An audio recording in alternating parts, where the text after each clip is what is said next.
And that's easy to say, too, when you're staring down the Stamps defense. But in the last game, he really couldn't get much going. 21 of 33, and he is so incredibly efficient. We know that. Those aren't numbers that we typically see from Cody, and no TDs in that game, too. They're going to need more from this leader in this game. Yeah, he's going to maybe have to take some chances. Because we know if VA and this offense is on, Cody's going to have to be on. And sometimes we know he likes to dink and dunk. Sometimes you just got to throw it up there. Take some chances, allow some of your receivers to make some plays, Dunbar, Rankin, whoever it may be. Because if you think you can just sit back and relax when Vernon Adams and his offense is on, you won't have a chance. Because they're one of the special offenses in this league. So I'm looking for Cody to have a big game. Maybe he can match VA. He has a Grey Cup. VA doesn't have a Grey Cup. He's been the MO MVP of a Grey Cup. There hasn't been VA. So let's hope he can go out there and match VA if he's on his game. And it's going to take Coach McSimic to open up the playbook and got to get everybody else involved as well. We know Justin Rankin is a guy that can get this offense rolling. But to your point, Kate, Cody Fajardo has to make these plays early and often as well. And he needs to get that offense opened up because, to your point, Milt, you can't. I don't know if this offense has enough firepower to match what VA does. They don't. They don't. And then you got to look at the fact, too, the defense has to step up. Yep. So, like you said, they have to have a nearly perfect game to be able to win this game. Well, and it'd be such, I mean, it's the injuries, too. I mean, you look at a guy like Jake Ceresna go down in the last game, too. But for Nick Anderson, too, I mean, we had him. He's actually coming back, which is going to be great. Should be a fabulous game. Let's get you over to the field for the Canadian National Anthem. Oh, Canada, our home and native land, true patriot love in all of us command. With glowing hearts we see thee rise, the true strong and free from far and wide. Oh, Canada, we stand on guard for thee. God, keep our land glorious and free. Oh, Canada, we stand on guard for thee. Oh, Canada, we stand on guard for thee. Thank you. Edmonton fans hoping their team can get back to their winning ways after having the 3-game win streak snap, but it won't be easy as Calgary looks for a repeat performance from Monday.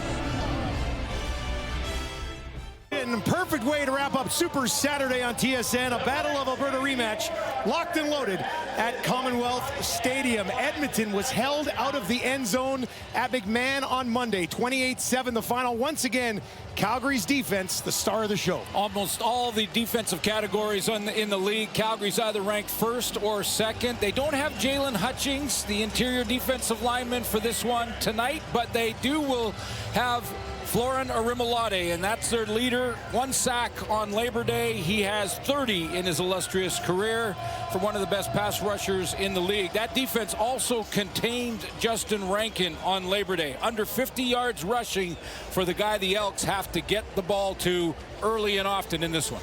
Mark Killiman, his first year running the show in Edmonton, 4-7 on the year, 2-3 at home. And as we mentioned, no touchdown for this team last week. They're also 0-5 against the West this year. Dave Dickinson, perfect against the West, 6-0 and 3-1 on the road. Edmonton won the coin toss, deferred. Calgary will take the ball. This is the 36th time they have met in the Labor Day rematch. Calgary leads the series 18-17, as tight as we saw with the Labor Day battle on Monday as well. The Stampeders have been absolutely rolling over the last month. They've got a bye week looming, but today it's a rematch in the Battle of Alberta, and we are underway in Edmonton. This will be taken just inside the 10. Brought back on the far side, and a great return from Choquette. 39 yards, just shy of the 45. And let's get our first look at the day at Vernon Adams Jr. Well, by his own admission after the Labor Day game, said it was his worst game as a Calgary Stampeder, worst game this year, and they still won. Good special teams contributions, and again, like we talked about, that outstanding defensive performance against the Elks. Look for VA to bounce back tonight. Just 287 yards of offense last week. It was a season low for Calgary, but it didn't matter because their defense lights out. Adams away quickly, finds Brooks, and it'll be a first down to start for this Calgary offense. Real young offensive line in the starting group. Preston Nichols will play that left tackle spot out of Purdue.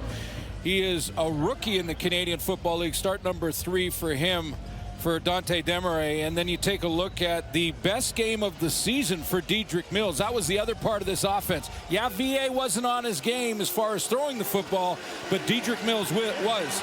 Best game of the season for Mills at 106 yards. 15 yards to Brooks to get us started. VA pump fake, goes right back over the middle. And another completion for Adams, right back to Brooks for about 7 more. So no Jake Serezna on the D-line for the Edmonton Elks. They'll go with Tyreek Johnson, the interior out of South Carolina. Noah Taylor gets the start as well. Mogeson from South Dakota. Brock will play at the middle linebacker spot for Niles Morgan, who is also out, and Royce Metier wants to pull that group together and see if they can't create some turnovers in this one tonight. First career start for Mogeson in the middle of that defense. This time on the ground. Mills, short pickup on first down.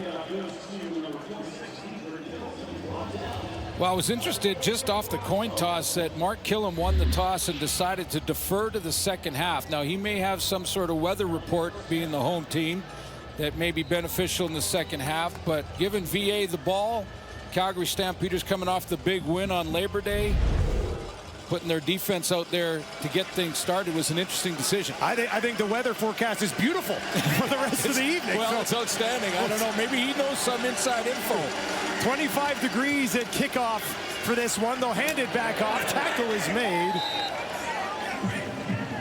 Well, and I say that because of the injuries. I mean, Jake Serezna out of the lineup. Tyreek Johnson plays for him. Noah Taylor is playing for Robbie Smith, another starter who's out of the lineup. Niles Morgan and Nick Anderson, both injured. That's the top 2 of the best linebackers in the league. Not available for this game for Edmonton, so giving VA the ball out of the gate. It's interesting. See if they can get the stop here and hold him to a field goal attempt. 4 yards for Mills in the first down. They'll need 6 more to keep this drive alive. 3 options out to the left for VA. Looks to his right. Pump fake. Now he lays one out there. Incomplete, but a flag on the play. Trying to find Clark Barnes, but it looks like he's drawn a pass interference. Take a look at it again. I think it was Tyrell Ford. He was in the one-on-one with Barnes. There was some wrestling. It looked a bit like a punt cover situation. There's Barnes, and there's Tyrell Ford in that field corner, and he's just going to sit on the route. And then with the double move, you can see a little bit of a grab, a little bit of a push. I don't know. 16 yards on the penalty. I don't know. Okay. Calgary red zone first time today. Adams, quick hitter, and that one incomplete.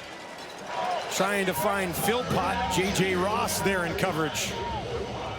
Meanwhile, Calgary gets a lot of their weapons back over the last couple of weeks. Jalen Philpott, Damian Alford is back in the lineup, not in the starting lineup tonight as they ease him back in. Clark Barnes missed a couple games with that ankle injury, so VA's weapons returning to the lineup.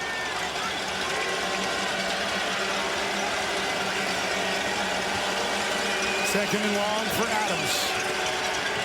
Flushed out of the pocket on the run to his right. Looks to the end zone. Did they get it?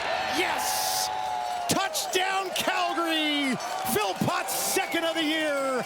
And the Stampeders drive the field and strike first. You're going to see both these quarterbacks tonight scramble, but they have different motivations when they break outside of the pocket or step up into it. For Vernon Adams, it's all about running and negotiating the pocket to throw the football. He's always got his eyes up. He's looking down the field. He's wanting to find an open receiver. Is under review. All touchdowns are reviewed by the replay center, so they'll take another look, make sure this ball was caught. And Philpott got his hands under. Did the tip of the football hit the turf? Try to give you a couple of looks at it. See VA running to throw. Tough. Oh, it looks like a little bit of a bobble from that angle. That angle might have been our best one. Here you can see the tip touches. He's got Don't see too much movement. Well, a little bit of it. He's got control when he first catches it. Close call. It looks like it rolls out and the turf hits the tip of the football as he's trying to secure it. Here's the call. Upon review by the replay center, it was an incomplete pass. Wow. It will be second down, 10 yards to go from the 20-yard line. I think that one angle did show the ball sort of twisted ever so slightly on the turf, but still a close call nonetheless. Yeah, basically the rule states that the receiver, when he dives for the football like that, it's actually a correction, it's third down. Yeah, it'd be third down. Not second. But when you dive for the football and you're in the air, you have to survive contact with the turf. In other words, that ball has to stay secured when you hit the turf. You saw it roll forward, the front of the football hit the turf. That assisted Philpott in the catch, and they'll try a field goal. Paredes 2 for 2 on Labor Day. Just under 77% on the year, and that one is up and through. And Calgary will strike first, but instead of 7, it is just 3 as Edmonton dodges a bullet early here at home. Cody Fajardo will have the ball when we return to Commonwealth Stadium.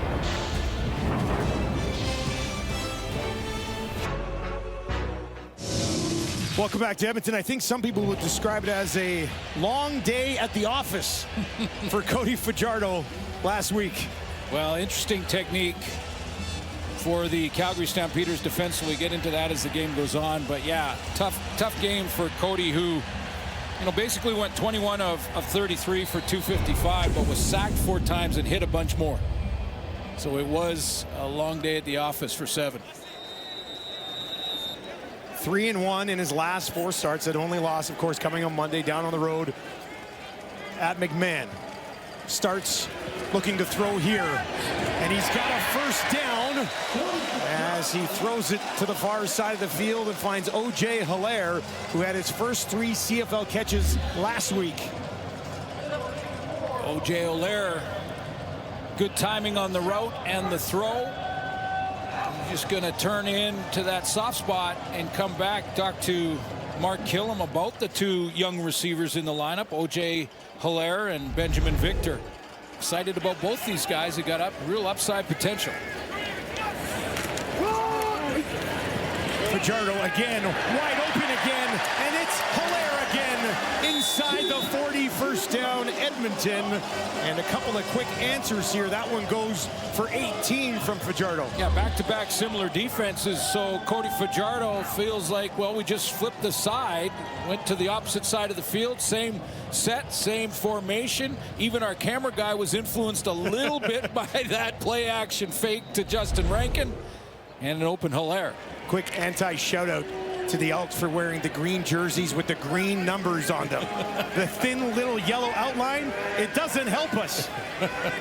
A work from the Calgary 39. This time on the ground, Rankin, nowhere to go. Positive push of maybe a yard or 2. Let's take a look at Edmonton's starting offense. Yeah, take a look up front. This was sort of a last-second change, but they moved David Beard back into center and Mark Corte out to guard. He likes that guard spot. 100 starts for Corte. And there's the 2 young receivers I talked about. Benjamin Victor out of Ohio State and O.J. Hilaire out of Bowling Green. They need one of those 2 guys at least to step up and be a target for Cody Fajardo. They both had multiple catches on Monday. 2nd and 8 for Fajardo here. Calgary sends 5. Fajardo steps up, has a ton of room. Now he's is going to take off. There's a flag on the far side of the field. Cody's got the first down, but we'll have to figure out what that penalty is after he gains 12 yards on the ground. First of all, how about the different styles between VA when he runs and Cody Fajardo when he runs? Edmonton number 11. A 5-yard penalty. We're going to replay second down. So that offside takes the gain away by Keon Julian Grant. He's out there at that wideout spot. Looks like change motion, and he just gets a jump and is well past the neutral zone when the ball is snapped. So that comes back. But you see, as soon as Cody breaks the pocket, he is looking to run. Like, take the ball, tuck it under his arm, and go get the first down himself. And VA's still thinking. He's looking down the field for a receiver. First down, wiped off the board. 2nd and 13 instead. 4 to the right for Cody. Throws to the left. That'll get them back within field goal range inside the 40, and that'll bring up 3rd down. But that's a good decision by a veteran quarterback. You heard the panel guys talk about, Enoch and Milt talk about how Cody is a high percentage passer, veteran quarterback. He's got to have a big game here, bigger than Labor Day. But that's a decision. Get him back in field goal range. Don't take that offside call and then stack another bad decision on top of it. Give your field goal kicker a chance to tie the game. Belanger 2 of 3 last week. Comes into this game with the exact same numbers. 20 of 26 as Paredes on the other side of the ball. That one is up. And he sneaks it inside for 3. Some tense moments at Commonwealth, but we are tied at 3 midway through the opening quarter. Vernon Adams Jr. turning around the fortunes of the Calgary Stampeders, and he'll get the ball again when we return to Edmonton.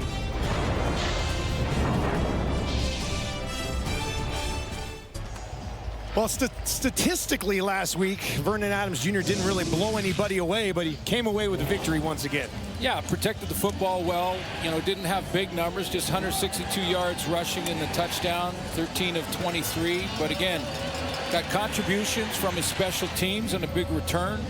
Defense played outstanding, kept Cody Fajardo on the run and contained Justin Rankin. And Calgary gets the team win.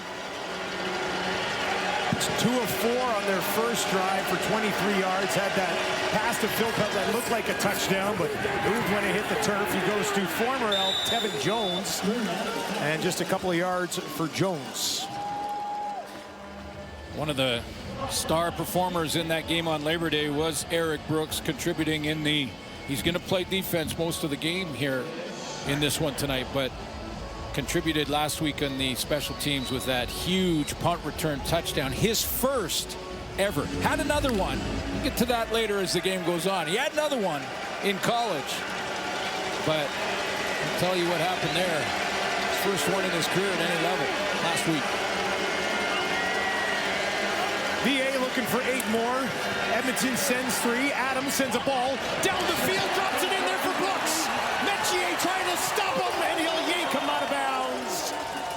But a big strike back into the hands of Brooks. His 3rd of the ball game already, and this one bangs for 55. There he is, contributing this time in the offense as he's going to run the corner from that number 2 spot. Real shallow corner as they try to change motion. Little inside move, and then he's got the DB twisting and turning. Goes back outside towards the sideline and reels that one in. Playing with great confidence, more comfortable now after an injury ended his season last year. Big punt return last week. That's a nice catch. Biggest one of the night for Calgary. 2nd trip to the red zone today for Calgary. This time they'll give it to Mills. Gets a block. Takes it down to the 5. And he will be denied the end zone, but a great burst from Mills to take them inside the 5. Got to secure that edge. Let's see if they got that done. It looked like Preston Nichols on that left tackle spot with a nice down block. That got the Blanco up into block from the fullback, or actually that's Dominic Rhymes, who steps up and gets that 2nd key block to get his teammate Mills outside. Monster season for Mills. Quincy Vaughn in at quarterback, trying to way down inside the 2, close to the 1. And we'll see they'll line that up and probably just do it again. Yeah, just do it one more time. You got 2 there. You only need 1 more. That's from the 4-yard line they decided to set up and just push it ahead. That's Preston Nichols again from that tackle spot, getting a real good push on the left side. Vaughn went right behind him. Jared Brinkman is down, one of the interior defensive linemen for Edmonton. He was a game-time decision last week. There's Serezna watching on. He's unable to go. We're going to step away as they take a look at Brinkman.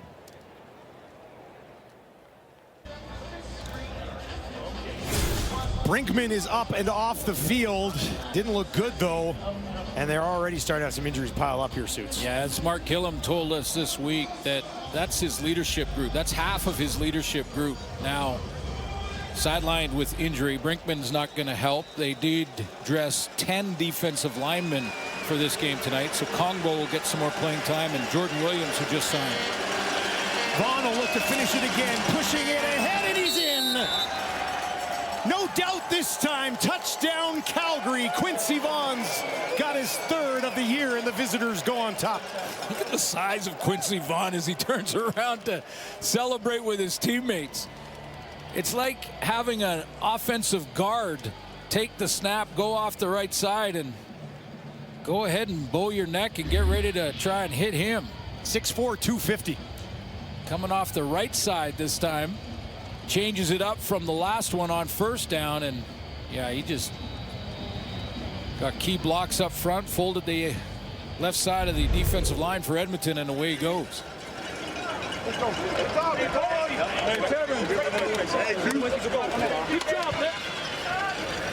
Paredes is up, and that is no good. And it'll be brought out of the end zone by Javon Leak. Here goes Leak the other way. He'll find the 30.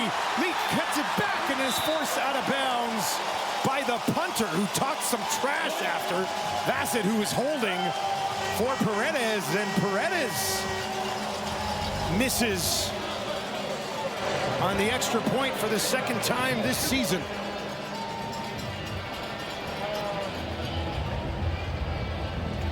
Take a look, and it wasn't by much. I think it might have even hit the flag. It looked like it moved it, didn't it? Yeah, it did. It hit the flag on the outside of the pole. So it was clearly a miss. And they got to get Javon Leak going somehow, either on offense or special teams just like this, because he's just too good a football player to have the numbers that he has. Take a look at the hold. Get that lace out of there. There you go. Nice. Not too bad. Every kicker likes it a little bit different as far as the slant, so I don't want to judge that from Vassett. Very little wind today. See the flags at the top of the stadium blowing ever so slightly, but the flags in the stadium pretty much not moving at all. There's a kicker in Saskatchewan right now saying, see, other guys missed too. Big win by the Riders in the rematch in the Banjo Bowl just before our game. And hopefully Kolaris is okay after leaving that one with a heavy hit. Paredes will hammer it away. This is bobbled. Now picked up by Leak. Can he find a little bit of space? Not really. Back to just shy of the 30 with just over 4 minutes remaining here in the first quarter. Cody Fajardo has started the game 3 of 3 for 35 yards. That's what I mean about Javon Leak. I mean, remember last year in the offense, he had, over 100 carries and 661 yards, 6 touchdowns rushing on offense. And I asked Mark Killam this week, I said, is there any way with the ratio and everything else you got to juggle, can you play both Justin Rankin and Javon Leak at the same time on offense? He said, yeah, we can do it, and we've done it a little bit throughout the year. I'll give it to Rankin this time. And he's able to push that out beyond the 35. Let's take a look at Calgary's defense. Well, they don't have Jalen Hutchings. What a season he is having. Hopefully it's just one game. They do have a bye as well, so hopefully we see him back. Josiah Coatney will play in his spot in the defensive line. It's been an outstanding defense. Adam Bighill plays in game 2. Now, he's going to rotate a little bit with Micah Teitz, but we put him in the starting lineup. And Jaden Grant, outstanding rookie performance, certainly last week, but this secondary is young, not playing young. Back to Hilaire again. Busy day for him, his 3rd catch of the ball game. Yeah, Bighill made the tackle on that one. And see, when Adam Bighill last week played about 21, 22 plays, according to Coach Dickinson, and some of those were short yardage. But how about getting a guy like Adam Bighill on an already top-ranked defense in the league and saying, here's a guy that's going directly to the Hall of Fame, added to your group. Fajardo has this one batted down. That was Clarence Hicks, who has become a nightmare for quarterbacks around this league. Last week on Labor Day, Clarence Hicks was asked to go into a spy technique. And this time he's lined up on the line of scrimmage. And spy technique meaning they rushed 3, and then they had Clarence Hicks spy Cody Fajardo. And it worked to perfection for Bob Slowick, the defensive coordinator. What a great game plan that put a lot of pressure on Cody Fajardo. Empty backfield for Fajardo this time. Julian Grant pushed out of bounds by Jaden Grant, and they'll be short of a first down. So let me show you what happened on Labor Day against Cody Fajardo. The game plan here is to have the spy being Hicks. Arimolade has got to be the speed rusher off the edge to flush Cody Fajardo up into the pocket, into those defensive tackles, but they've got the spy. So Clarence Hicks is playing James Bond back there. He's just spying Cody. Whichever way he tries to escape, then he gets him on the run, and they rally to bring him down. I'll just watch in this game tonight to see if they do the same thing with Fajardo with Hicks. Jake Julian, who returned to the team last week, a towering kick that bounces at the 2 and then all the way into the back corner of the end zone. A 77-yard kick from Julian. Best weather that Edmonton has had for a home game so far this year. It is picture perfect in Alberta.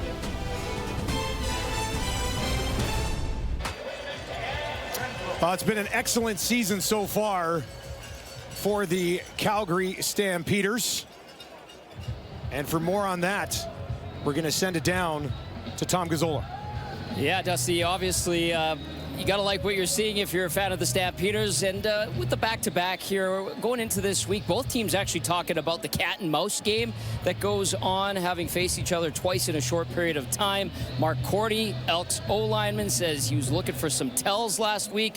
And then we heard Dave Dickinson say that he saw some things that the Elks were giving away. So that cat and mouse game, Cordy says he didn't want to give away all the secrets, but things like stance, 2-point or 3-point, alignment, feet, things like that he's going to use today. And then, of course, we'll see if that helps keep Fajardo on his feet and giving him a little bit more time. Thank you, Tom. All about adjustments, Suits. Yeah, whether it's halftime or between games. And becoming a pro at this level. Adams gets it away. Tackle made just in time, or Barnes had some daylight. You know, becoming a pro at this level, meaning you have to become a student of the game. If you're not watching much film or video while you're in college and you're just getting by on your athleticism, which can help and which is part of it, you're going to have to when you take the next step into the pro level. You got to watch a ton of tape. You got to look for those tells. Dave Dickinson said in back-to-back games like these two guys are playing right now, he said we put together the 2-game game plan last week. Getting them ready for this one last week. 2nd and 4. Edmonton brings pressure. VA can't get away. And he will be taken down by the defense. Kongbo among others. Combo with a little bit of a twist from the linebackers outside. He's got to go a long way around to get to VA here. So a little help from the coverage in the back end. No hot throw for VA there, so he has to hop, try to find an opening, and Combo gets there. First sack of the season for Combo. Sets up a 3rd and long, and Calgary will be forced to punt. Bassett is in. He's averaging 49 per kick this year. This one will be let go just inside his own 30. Bounces out of bounds inside the Edmonton 15, a 59-yard kick.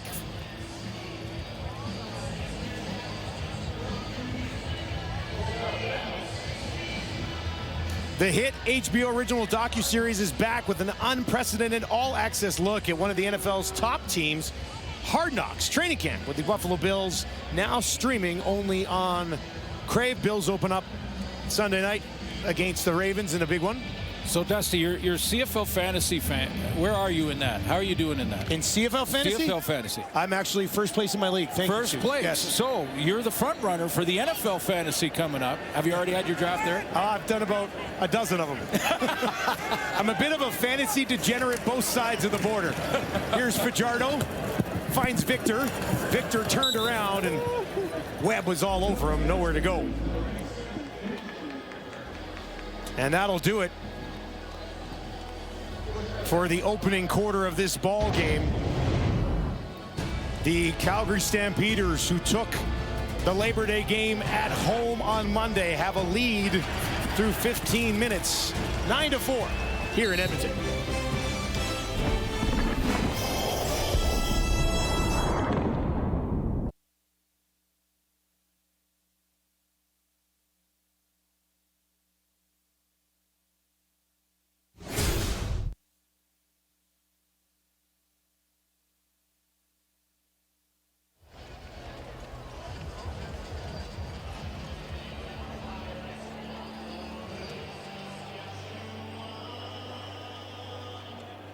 Calgary leading Edmonton 9-4 after the first quarter. Edmonton, we saw it. They didn't get a touchdown last week. Yeah. They haven't been in the red zone yet today, Suits. How do they get going on? Yeah, they've got to start generating some offense somehow, especially with the injuries that we've noted on defense. And to do that, I know right now on the sideline, right here in Edmonton, Enoch Mwamba is writing on his notepad, Justin Rankin. Only 8 yards in that first quarter of Justin Rankin. He's their leading receiver and leading rusher, not touching the ball enough. He's got big play potential. Fajardo spins away. Now he's in trouble. There's a flag as he's taken out of bounds by Webb. That flag back towards the line of scrimmage. That's going to be a hold, I believe. Yeah, Sean Peterson was signaling, as an official would, that it was a penalty. And usually that's the player that was held if it is a holding call. Holding. Edmonton, number 62. That penalty is declined. The result of the play will be 3rd down. All right, so they will decline the penalty. And it's 3rd and about 3 yards, so they'll be forced to kick it away again. Let's try to pick it up. It was on the left tackle, Martez Ivy. Well, this second down play, I'm also looking to see if they run that spy technique. This time, Arimolade is the spy. Hicks goes up the field. And there's your holding, just to the top of your screen. Julian, who set a CFL record last season, 54 yards per kick last year. This was a high one. He hangs up there. That's a little bit of room, at least to stretch it out for now. But Edmonton, a good job to make sure there was nothing cooking for Eric Brooks, who basically sealed the game away on Monday. Yeah, what an exciting return for Eric Brooks. And yes, it was still a game, one possession game, when Eric Brooks took it back to the house, really blew that game open for Calgary, and they cruised to victory after that. Confidence is so important for young players, different level, different league, different rules to understand. Does love the wide field, though. Most returners probably do. Mills slides back in to the left of Vernon Adams. And they're going to give it to Dedrick Mills. He's going to run into some trouble, and he'll be taken down to Blanco. So let's take you back to Labor Day. Close football game at this point. And Eric Brooks takes this one. Looks like he's going to a middle return, then puts the brakes on and peels all the way back to the far sideline. And away he goes for an 86-yarder. His first that counted in his football career. That's at all levels. And was a returner through his time in college as well. 3 yards on the ground for Mills. 2nd and 7 for Adams. 3 to his left. Looks in that direction. Throws in that direction. He's got Rhymes, but it's popped out on the near sideline. A heavy blow. Cordell Jackson delivers it.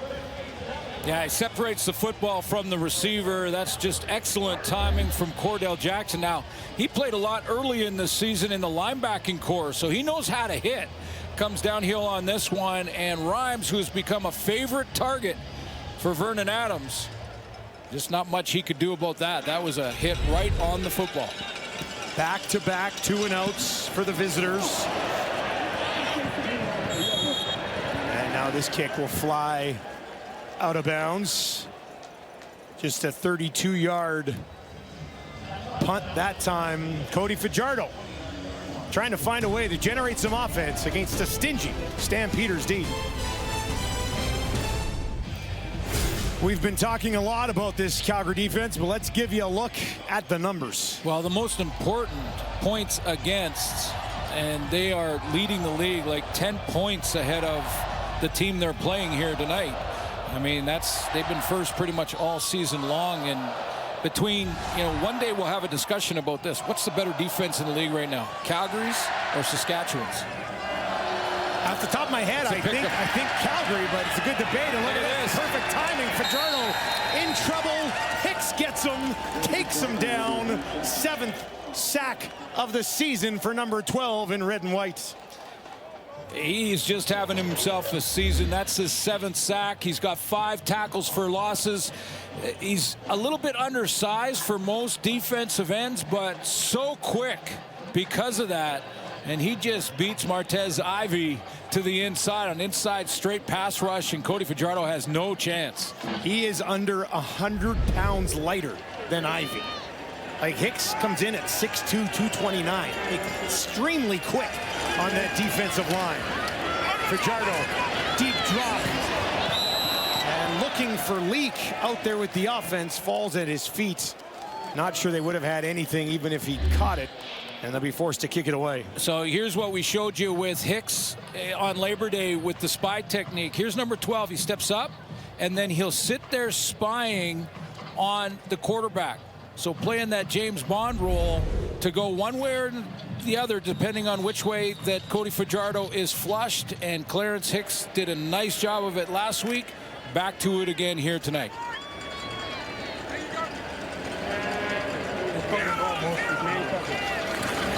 Julian, low kick, bounces just outside the 45. Brooks will grab it. A 54-yard boot. Nowhere to go really on the return. Good coverage downfield by Edmonton. Clarence Hicks picking up here on Saturday where he left off on Monday. In the backfield in Fajardo's face.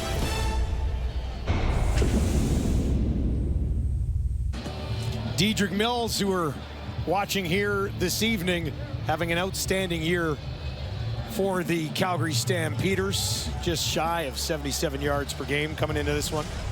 Had a 100-yard game against Winnipeg. A better game last week. His best of the season at 106. And yeah, you look at those yards per game. Closing in on a career high. VA hit as he throws. And it is incomplete. Some pressure in the face of Vernon Adams Jr. And he bounces up looking for a flag.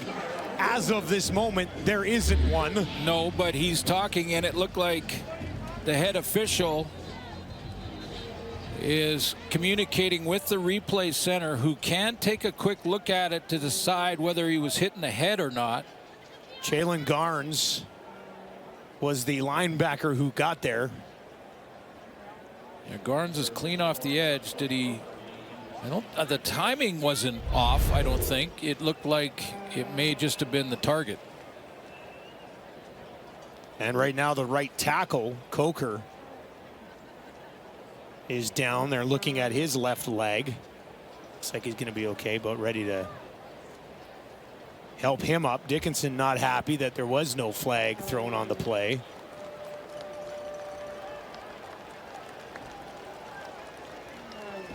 Dickey's a little fired up, saying right in the face. You can see that. I'm not going to say everything else he's saying.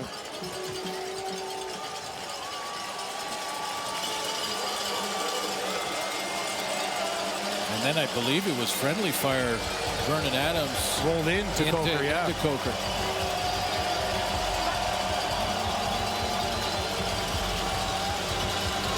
Replay center didn't step in there.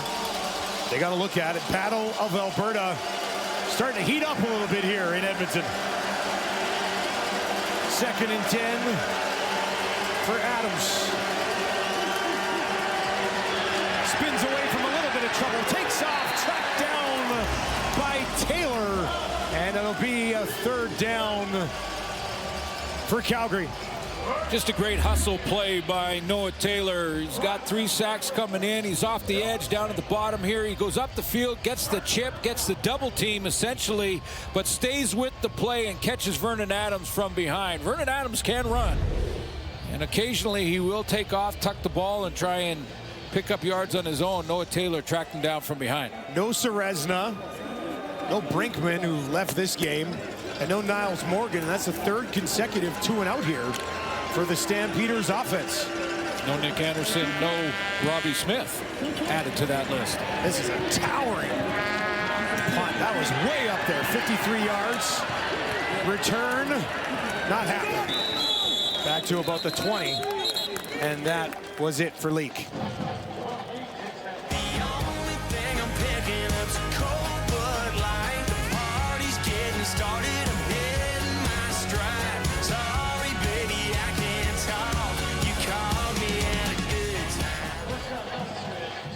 Another great country song about beer, trucks, or girls.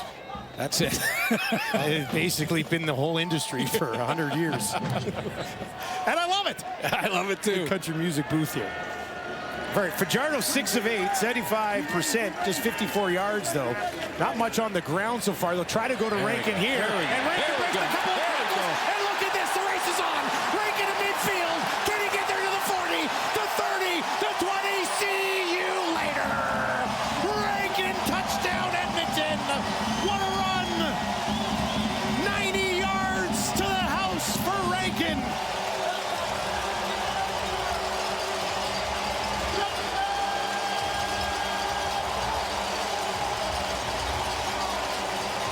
Justin Rankin gets involved in the offense, and the offense finds some traction. No coincidence. Number 5 is their best player on offense. They get him the football, and good things happen. Real quick feet, quick twitch at the line of scrimmage. Couple of jump cuts, and then away he goes. And this is the acceleration. Flat out running by people. You cannot coach speed, and Rankin's got a bunch of it. First touchdown allowed by the Calgary defense in 8 quarters. And it had to be 90 yards from Rankin.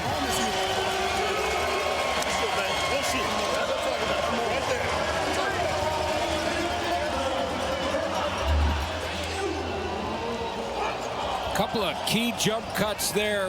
Vision, head up. And then it's about outrunning angles. Moncrief can't catch him. Anthony Johnson from the backside couldn't catch him. Cody Fajardo happy to see it after being held out of the end zone all of Labor Day. A big one sparks the offense for Edmonton. And a rarity against a Calgary defense that's usually just locked right down. All right, look at this. This guy, this might be hazard pay for the panel on the back of the fire truck. Just looking at the arm technique from all 3 panels, including Kate. Too much fun. when they're on the road.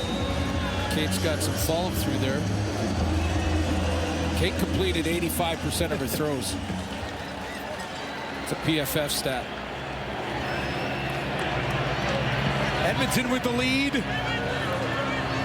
Very intrigued to see what Adams does when he comes back out onto the field. Here's Brooks on the return. Brooks with a flag back inside the 20 is taken down just outside the 30. Well, we talked about his return ability and how Calgary may have found their guy in Eric Brooks. Here's his one back in his college days. Said he had one in the bowl game, New Mexico State holding. versus his Calgary, school, Fresno. 77, 10-yard penalty. First down. Looked quite similar to the one he had last weekend. However, after the celebration, he turned around and, yeah, see the right corner of the screen? Flag. I'll say it, man. Flags ruin everything. They really do. And the return that just happened, it's coming back. Guess what? It's coming back due to a flag. Yeah. All the way back to the Calgary 6. Dedrick Mills, 4 carries so far in this game. I wonder if they try to get him really activated on this drive. They'll give it to him. Busts through one tackle and stumbles ahead before he's pinned down by DeBlanco. 4-yard pickup for Mills. Yeah, without that Joel DeBlanco tackle there, he just kind of threw his right arm in there and caught his legs. I think Dedrick Mills might have had himself a nice 15, 20-yarder anyway.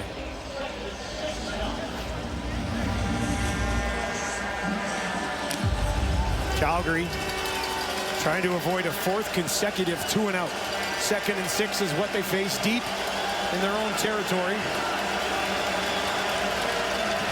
Adams bouncing around the pocket, gets it away, incomplete, was looking for his running back Mills, but he threw it at his feet, and a 4th consecutive 2-and-out for Calgary against the banged-up Edmonton defense. We talked about what Vernon Adams said right after the game, that it was his worst game of the season.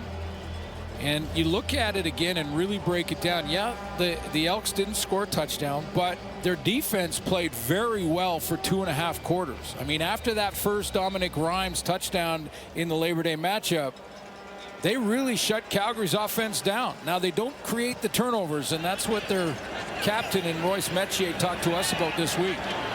Leak takes it at the 50. Spun off one tackle, but is wrapped up right away by Roberts and taken down. But good field position for the home side. Edmonton here in a Labor Day rematch. Battle of Alberta. Quick look at the great rivalry between these two clubs. And when you're playing in back-to-back games, things can get a bit heated. Got to stay disciplined. For more on that, down to Tom Gazzola. Dusty, that was the message from Dave Dickinson to his Stamps team going into game 2 of this back-to-back. He says, toe the line. He didn't like a few of the penalties that his team took on Monday. A couple of things that irked him a little bit. He said no pre-snap stuff and no selfish penalties. He says penalties like that show a lack of focus. Now, Jacob Roberts, his linebacker, said he echoes the sentiments of his head coach. He says, stay mean between the whistles. And guys, last week on the sidelines didn't notice a lot of bad blood. Maybe today some big hits and some pops, and we could see things spill over a little bit on the field. Just one penalty in this game so far for Calgary for 6 yards. So disciplined thus far. Back to Rankin again. And a pretty decent pickup on first down as he takes it on to Calgary's side of the field. Yeah, pre-snap penalties, those are the ones that are a concentration issue. And look at how Justin Rankin, after that long run, is climbing right in behind of James Butler. Game last night in Ottawa. Congratulations to the Red Blacks in their win. But yeah, you know, this, first of all, Dave Dickinson called this the blood and guts game. The rematch is the blood and guts game. It's a short week. Tempers are high. It's a rival down the road. Got to maintain that focus and concentration. 2nd and 4. First down from Fajardo as he gets it into the hands of Julian Grant. Rankin does have another 100-yard game on the ground. That's just his second of the year, but he also leads his team in receiving yards. A good hot throw here from Cody Fajardo. Tom mentioned Jacob Roberts, talking to him this week, and he said we want to play mean between the whistles. Put the mean on between the whistles. Be mean in between. I like to put it on a shirt. Here's Rankin again. And that tackle made by Tights. What a year Jacob Roberts is having. I mean, you want to see a full stat sheet? How about 65 defensive tackles coming in, couple quarterback sacks, couple tackles for losses. Take a look at the overall list. Tackle leaders in the CFL. Michael Alway leads the way. Tony Jones second. And then Jacob Roberts. Roberts has 23 more tackles than anybody else on that Stampeders defense. Yeah. And that's a good defense. This guy's been all over the place. 2nd and 4 for Fajardo. Gets it away. Another completion back to Julian Grant for another first down. And Edmonton marching right now. Julian Grant's going to use the waggle to his advantage. He's kind of walking out here pretending like he's not involved, and then he's just going to wrap around into that right around the numbers and is wide open. Looks like he's going to run the out, but just sits down. And another first down for Edmonton. A little confidence after the Rankin run. From the Calgary 31.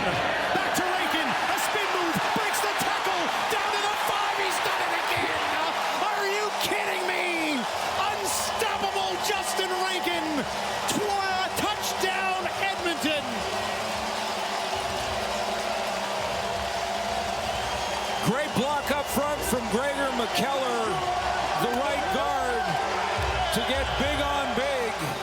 Lock up his defensive lineman right in the gap where Justin Rankin wants to hit it. There he is right here. Watch the big on big block. Again, no Jalen Hutchings in the interior. That's Miles Brown. He's locked up with McKellar. That opens up that lane, and then an inside spin move on Micah Tights, I believe, and he is in the end zone. 31-yard scamper for Rankin. Finishes off a 5-play, 58-yard drive that took just under 3 minutes. Have yourself a half. Justin Rankin, 6 carries, 141 yards, 2 touchdowns. And late in the half. I mean, first quarter, we came out of that break in the first quarter saying he's had a handful of touches for 8 yards.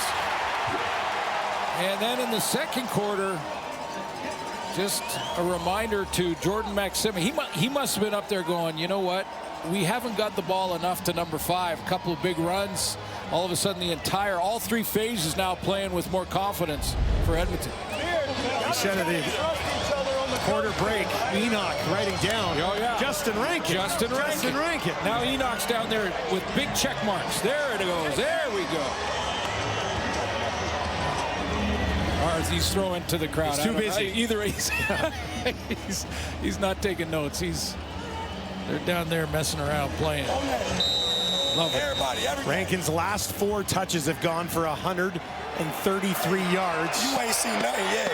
Oh boy, what does that mean? What's that supposed to mean? Hang in for that second half. Brooks takes it cleanly at the 5. He's got some room to ramp it up. And he's tripped up just outside the 30. The NFL season is back, and TSN has your front row seat to every game all season long with a 4-month pass for just $69.99. Subscribe at tsn.ca/subscribe/NFL now. The offer will end September 30th. Terms do apply. Now that'll get you access to every game on the sked. Now VA needs a little sense of urgency in this drive here. Try and get a little bit of the momentum back if he can before the halftime break. Josiah Shackle is down. Former University of Alberta Golden Bear. Plays special teams. Calgary so far, Philpott had that near touchdown that was called back. Philpott does not have a catch. Rhymes does not have a catch. Alford doesn't have a catch. Yet in this game, Brooks has 3, Barnes has 1, and Jones has 1. So Vernon Adams, maybe time to get some of the big boys involved. Just 5 of 10 so far for VA. Yeah, and the quick passing game can do that. You know, the bubble screens, the quick slants, things like that, just to get them going. And it's probably an overused term to say get them in rhythm, but that's exactly what you're trying to do. Just get a couple of first downs together, stack a few, and then you start to build with that confidence. Take your shot down the field if you want, but it also has to involve a little bit of Dedrick Mills. I mean, this team all season long has had great balance in the offense. That's why they've been good on offense, is to Dedrick Mills. They're, as a team, the #1 rushing team in the league coming into this game tonight. Almost 120 yards per game. Yeah. Mills has just 5 touches so far in this one. So it's, you know, it's about balance. It's about getting that play action going once you establish the run a little bit.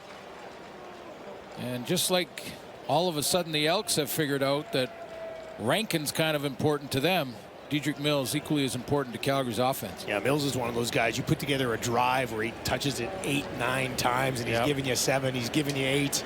And it makes things a lot easier. We were chatting with Pat Delmonico a couple of weeks ago prior to the Labor Day game, and he said the combination of what Mills can do with the threat of Vernon Adams also running has really made things much easier for the ground attack for the Stampeders. Well, when that happens, it widens the defensive line. It creates greater gaps between the defensive tackles and the defensive ends. It's a bit of a simplification, but if Vernon Adams is pressing the edge and a threat to get outside of contain, the defensive ends right here will widen out a little bit.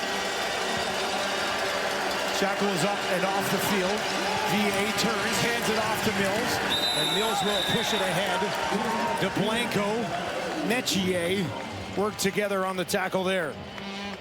Well, that's the other interesting one here to me, is that with no Niles Morgan and no Nick Anderson in the lineup, a little surprised we're this deep in the game and Dedrick Mills is just getting, what, his 6th carry.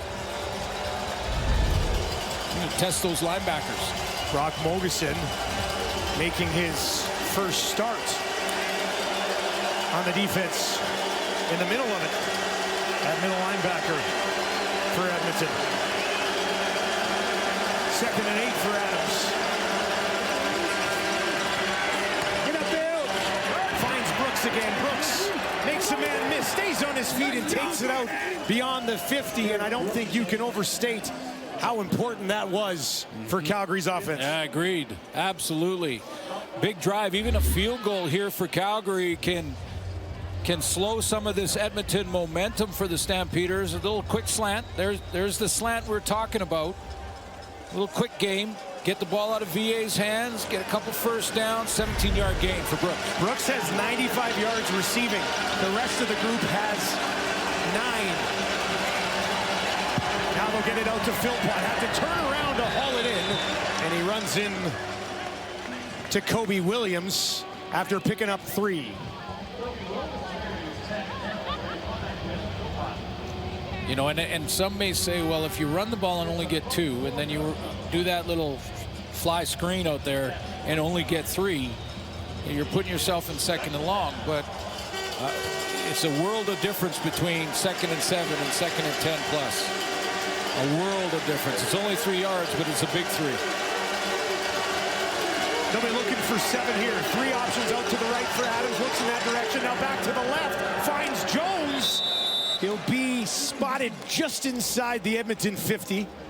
About half a yard shy of what I believe to be a first down. And that'll take us inside 3 minutes here in Edmonton. And it is the Elks with an 18-9 lead on their rivals from Calgary. Back for the 3-minute warning, and these Elks are having a great first half. But the story has to be Kate Burness. Are you serious, Kate? Is that who you're with now, punter? I thought you were engaged to Stripes in Hamilton. This is what we're doing, Kate? Wow, I can't believe it. Back to you guys. This has been a busy first half for Kate. Yeah. He's been all over the place. Settle in. Great halftime coming up. Panel, long day here in Edmonton for the triple header. Third and short. Vaughn pushing it ahead. They'll try to hang on to him, but it doesn't matter. He only needed inches, and he got more than that.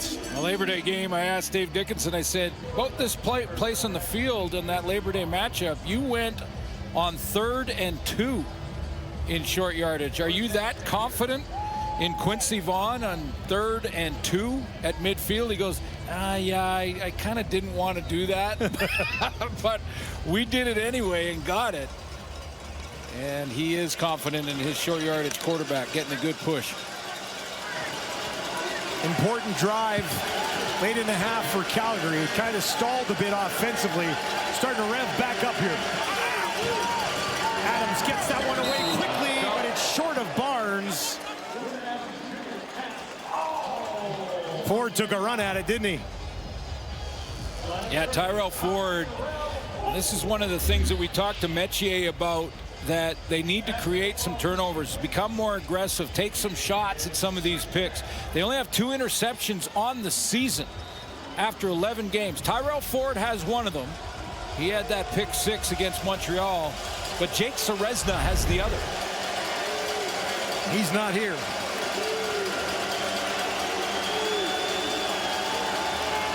Adams bouncing around the pocket. Going to take off. Can they track him down? No. First down inside the 35 as Adams uses his feet to keep this drive alive. 16 yards for the Calgary quarterback. Well, right when I say he's often trying to scramble to throw the football, it was lockdown time for the secondary of the Elks. He didn't like what he saw there. He reloaded a couple of times and then decided to just take off and gets the first down. Tracked down by Elijah Alston in the lineup today for Edmonton. Sense of urgency's there for the veteran quarterback. 8th play of this drive, working from the Edmonton 31. Looking for a second look. Now he's going to take off. Running it again. This time he'll be taken down by DeBlanco. Bounces back up after picking up 7 yards.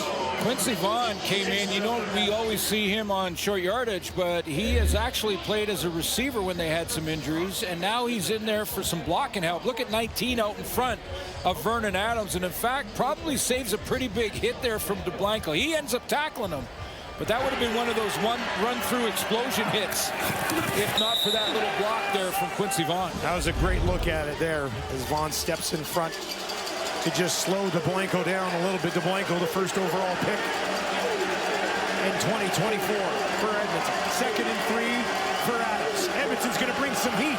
VA gets it away. Almost intercepted. Trying to find Rhymes. Covered well by Kobe Williams, the former Calgary Stampeder. Go with blitz. There's a blitz beater. It's usually a hot route, boom, boom. You just have to connect, and if you do, it's a score. No safety in the middle. Dominic Rhymes heading to the middle. If the timing and you get it out of there before the blitz gets home, it's that cat and mouse game that Tom mentioned on the sideline. Can I get it out of my hands before that free guy gets to me and hit my receiver on the inside route? And they just missed. 31-yard attempt for Paredes. Did miss an extra point tonight. That one up, and he sneaks it inside the uprights, and we've got a 6-point game with 1 minute and 15 seconds remaining in the second quarter. Big drive, though, for Calgary. I think it's an important drive that they got it to within that one score. They're looking like now it's just a 6-point game, and Vernon Adams, you saw that extra sense of urgency, took off and scrambled a couple times, took some big hits doing it. And then they get the field goal. You know, they wanted the major, but takes a little momentum out of the sails. Now, Cody Fajardo has some time here. Maybe match that field goal. Halftime coming up. We'll send you down to the panel, just down to our left here at Commonwealth. Fajardo. Shot. Wants a big shot down the field. Trying to drop it in there. That was close. And the officials are going to come together for a little chat. O.J. Hilaire taking a shot down the rail. A little play action that is with Rankin and his couple of plays here in this first half. The ruling on the field is an incomplete pass. Player catch the football out of bounds. It will be second down. Had the feet down, but then sort of bounced up. Well, when he went to caught the ball and landed out of bounds. Exactly, and I think the official on the spot thought his feet were planted when he first made the catch because he was inside the stripe, but he was in the air. So he jumps up here. Now he has the catch, and then when the feet come down, you only need one inbounds. They're both on the white stripe. It's a correct call by the official. The hands had it. The feet did not help him out. 68 seconds on the clock. First time tonight that Fajardo really decided to go down the field. Now he's going to dump it off. There's a flag as Leak is contained on the play. Yeah, Derek Moncrief basically just plastered himself against Justin Rankin there. Holding Edmonton number 62. That penalty is declined. It will be third down. So not much time coming off the clock on that possession for Edmonton, and Julian will come out to kick it away to Brooks. Yeah, now there's time for Vernon. Just 12 seconds off the clock prior to what we're going to see here. Oh, they're going to have to reset it. Timer, please reset the game clock at 1:02 and the 20-second clock.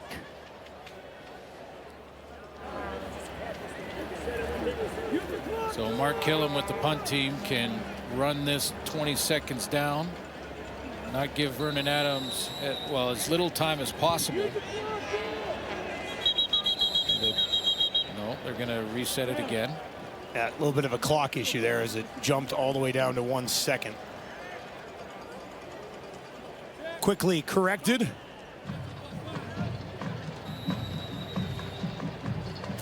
And it'll be blown in.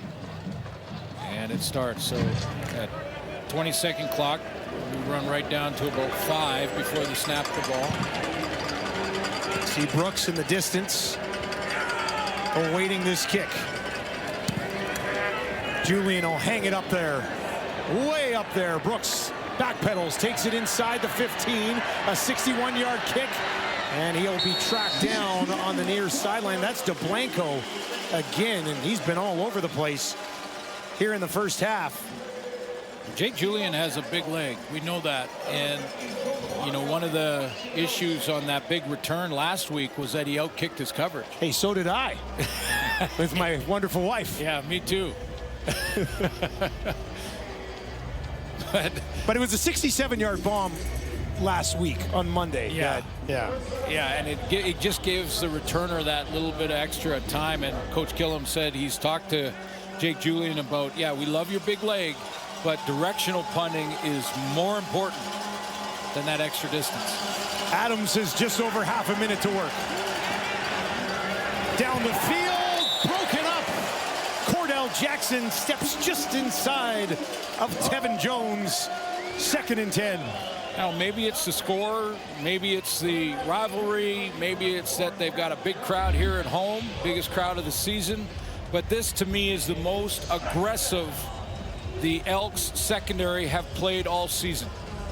A couple of plays like this from Tyrell Ford. We've seen Cordell Jackson with a couple of plays like that. They're attacking the football.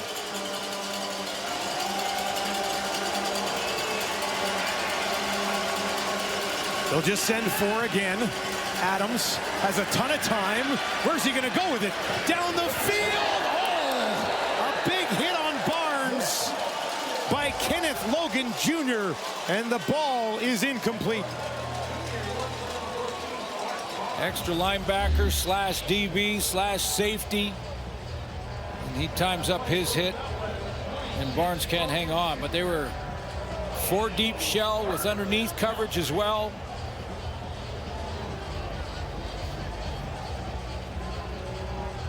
Good thing that Barnes is okay there. Landed on his shoulder, not his head.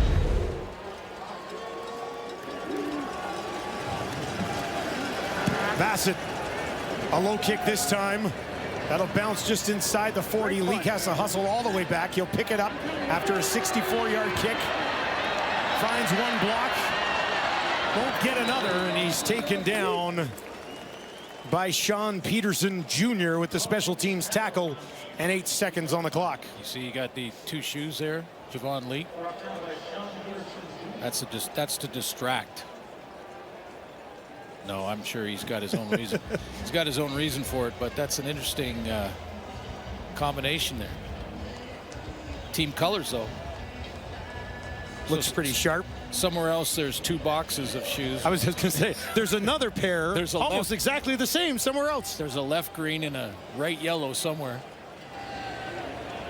And Fajardo will just step up under center, and Edmonton is going to head to the room in the rematch with an 18-12 lead. You know, Milt Stegall said not many expected Ottawa to beat BC this weekend, and they did. You know, we go back to the BC-Toronto game. This is another one that Milt Stegall mentioned that no one expected Toronto to win that one. They did.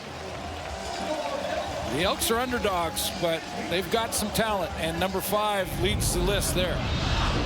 Rankin so far in this game, 6 carries, not a lot, but it's gone for 141 yards and 2 touchdowns. This one from 90, and he was gone for about 50 of that.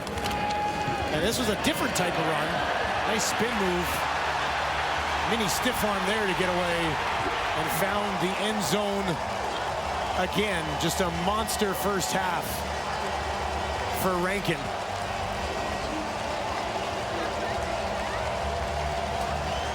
Really was against a defense that doesn't give up many points. He does not give up many points at all, this Calgary defense. Right above their season average is where Edmonton is almost at right now. Let's send it down to Tom Gazzola, who has Rankin by his side. Justin, 6-point lead going into that half. A little bit different than what we saw on Monday. What are you liking about the way the team's playing overall so far? Yeah, we had a couple of rough first drives, you know what I mean? But I think we responded, you know, despite starting off a little slow, you know, we picked it up. And, you know, we're kind of playing fast now. We just want to continue to play fast and physical. A couple of touchdowns for yourselves, 141 yards. Why is that working on the ground for you right now? I mean, shoot, if you watch the film, man, we got a body in the body. We got guys blocking down the field, 20 yards down the field. Anytime you got receivers blocking 20, 30 yards down the field, I mean, it's always going to end up in a good play. Even if it's not a touchdown, it'll be a 20-yard run, you know, just because they're 20 yards down the field blocking. Thanks for the time, Justin. Yeah, appreciate y'all. Love y'all. All right, Justin Rankin and the Elks up by 6 at the half. Let's send it over to Kate, Enoch, and Milt. Tom, it's funny because that's what they always said about one Milt Stegall, all the blocks he made downfield. Wait, which blocks? Which blocks? Sorry, Milt, I'm sorry. That wasn't you. That was so. I've never seen you block in your life, Milt. Don't. That's not even how you do it. I didn't even play football. Picks on the football No, that field. is no. Oh my goodness. All right, back alongside Enoch Mwamba and Milt Stegall, having a fantastic time in Edmonton, and so is Justin Rankin. He's having himself a game, and normally we're talking about all-purpose yards when it comes to him.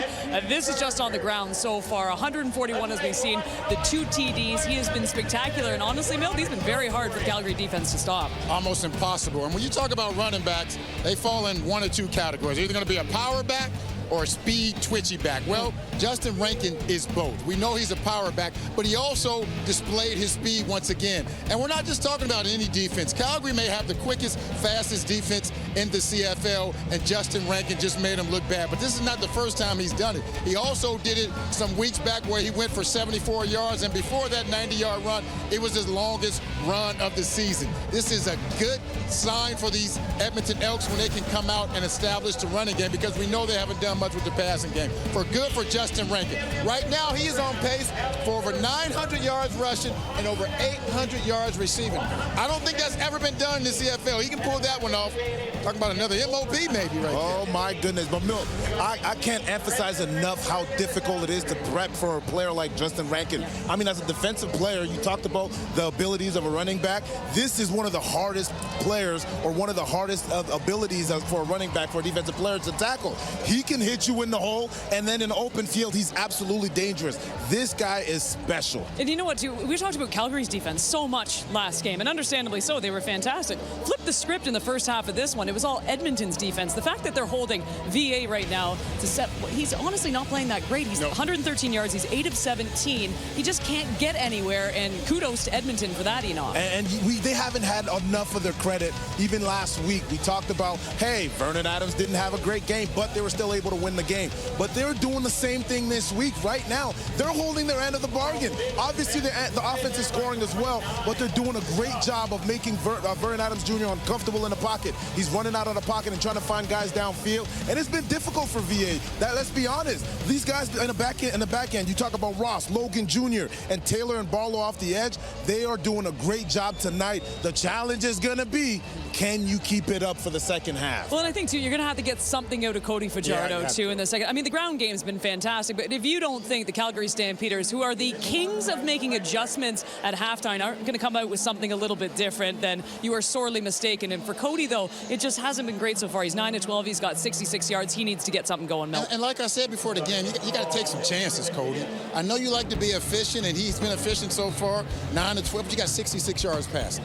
Take some chances. Allow your receivers to make some plays. Throw it up and see what happens. That's what's going to have to happen. As you talking, Kate, as you talk, they're going to make some adjustments. These Calgary Stampeders aren't just going to allow Justin Rankin to run all over them. They're going to force Cody Fajardo in that passing game to make some plays. And that's exciting to what you're saying, Milt. But this offense is also going to have to take some time off the clock. And Justin Rankin, he's making some big plays, but they need to take some time off of the clock as well, because this defense can't stay on the field too long. But as Kevin Garnett said, anything is possible. No, you didn't. I love it. I'm excited to be here for this game. You know what? I'm excited too. We talked about this crowd, and I know we've got the west side right in front of us right now. I mean, it's packed in the lower bowl. It's fantastic. The fans have been great, and I'll tell you this: if they witness an Elks victory over arguably one of the best teams in the league in the Calgary Stampeders, this is going to be massive for this fan base as well. 18-12. We got highlights coming up right after this. Perfect way to wrap up Super Saturday on TSN, a Battle of Alberta rematch, locked and loaded at Commonwealth. And Rankin breaks a couple of tackles, and look at this, the race is on. See you later. Back to Rankin, a spin move, breaks the tackle. He's done it again.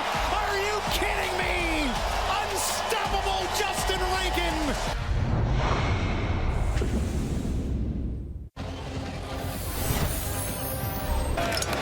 All about coverage here. As promised, the highlights, Lions taking on the Red Blacks. 30 seconds left in the game. Red Blacks down by 6. Dustin Crum just sends one deep. Khalil Pimpleton makes the great catch. Pimpleton at a team high 95 yards. Red Blacks now in scoring position. 25 seconds remaining, a chance to take the lead.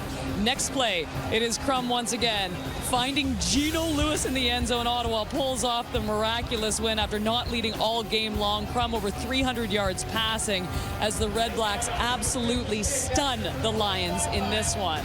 First game of our triple header, Tiger Cats, Alouettes, fourth quarter Owls down by 7. James Morgan gets absolutely drilled. Pass intercepted by Jamal Peters, who brings it back to the Montreal 28. Morgan struggled in this one, 138 passing, no TDs, a pick and a fumble. He was pulled in this game in favor of Cameron Dukes. Alouettes drop their 5th straight game. Tiger Cats win big time, 26-9, your final.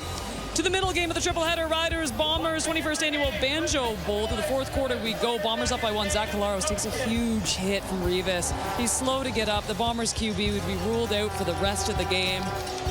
Not a great sign. Late in the quarter we go. Riders now in front. Chris Strebler going to be intercepted by Devon Campbell, intended for Dylan Mitchell, but it's overthrown. Riders go into Winnipeg to make it back-to-back wins against the Bombers, taking the Banjo Bowl for the first time since 2018. They take it 21-13, your final. And for Saskatchewan, I mean, we said this before, kudos to them for pushing themselves to 10 wins on the season. They have been absolutely great, and to win the Banjo Bowl, a huge thing. They haven't done it in 7 years. But Enoch, by far the bigger concern is Zach Collaros. We didn't get much of an update on him after this game. We know he does have the history of concussions. It obviously was a bit of a head-to-head hit, if you want to call it that. And I got to tell you, it's just thinking about Zach and long-term right now is priority number one. Yes, absolutely. You know, the Winnipeg Blue Bombers need him, yes, but at the end of the day, he has to look at the fact that he has a life to live off of the football field. He has a family, a beautiful family that is growing, him and his wife as well.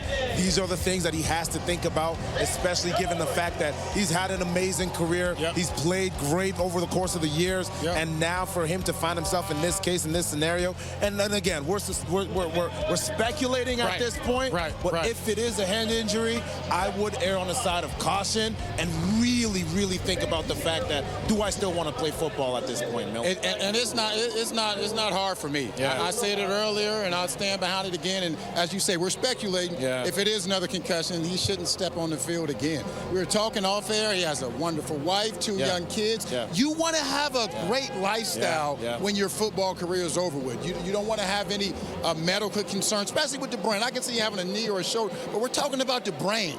We're not just talking about any type of injury. We're talking about the brain. So Zach Collaros, in my opinion, should never step on the football field again. You know, as we said, too, I mean, we've worked with Zach. We know Zach. We just want the best for him, and it's been really tough. I don't want to see this anymore. Meanwhile, for the Elks, they're up by 6. We got second half action right after this.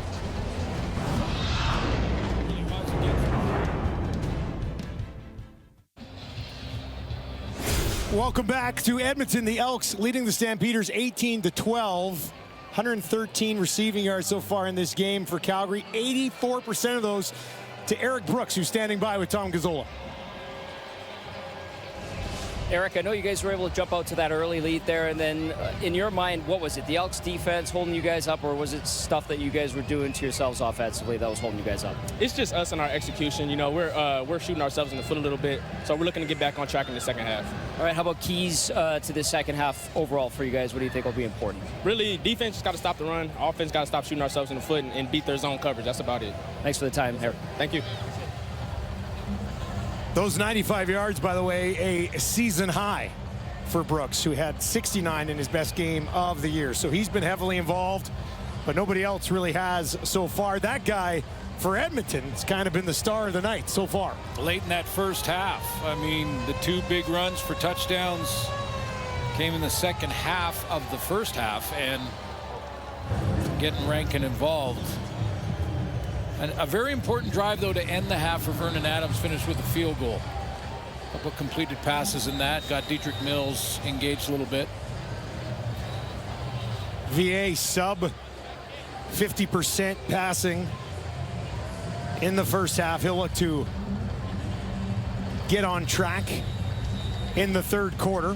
Edmonton will have the ball to begin the half. And we are underway in the Battle of Alberta rematch. Edmonton is 3-1 when leading at halftime so far this year.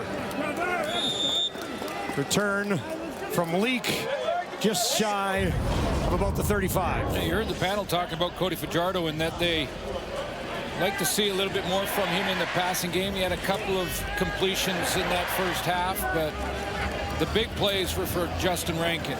And maybe to start the game, as I mentioned, Mark Killam knew something. He had some sort of real good feeling about a first half that his team would take the lead. They won the toss and deferred to get the ball in the second half, so they'll start with it here. Calgary is 2-3 this season when trailing at halftime.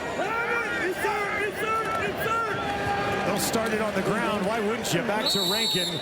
Tackle made from Jacob Roberts. Well, you know the discussion for Bob Slowick, the coaching staff, and a little bit of tempers flaring here, but the discussion at halftime for them on defense was Rankin. You know, they probably broke down on the video all the big runs, all the runs that he had in that first half. Again, a brilliant game plan defensively against them on Labor Day. And now the chess game begins for this second half. What are the adjustments to get Cody Fajardo in second and long and try to contain Justin Rankin in both downs? Calgary has allowed just 7 points in the second half combined of their last 3 games. Really locked it down after halftime. Fajardo escapes a bunch of space, trying to stay up, but he's taken down. Devine Scott with the tackle that stops him from finding a first down. Bailey Devine Scott is going to switch in and out with Derek Moncrief, part of the American-Canadian ratio rule, and he gets his chance to play just in a drop in a zone defense there, and then reacting to Cody Fajardo getting up there before he gets to the sticks. I don't know about you, Dustin, but I've noticed that Jalen Hutchings isn't playing. Noticeable difference.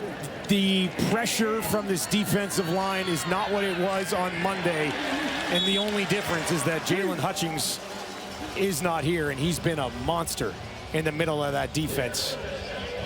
Let's take a look on the offensive side of things for Calgary and Vernon Adams Jr. in the first half.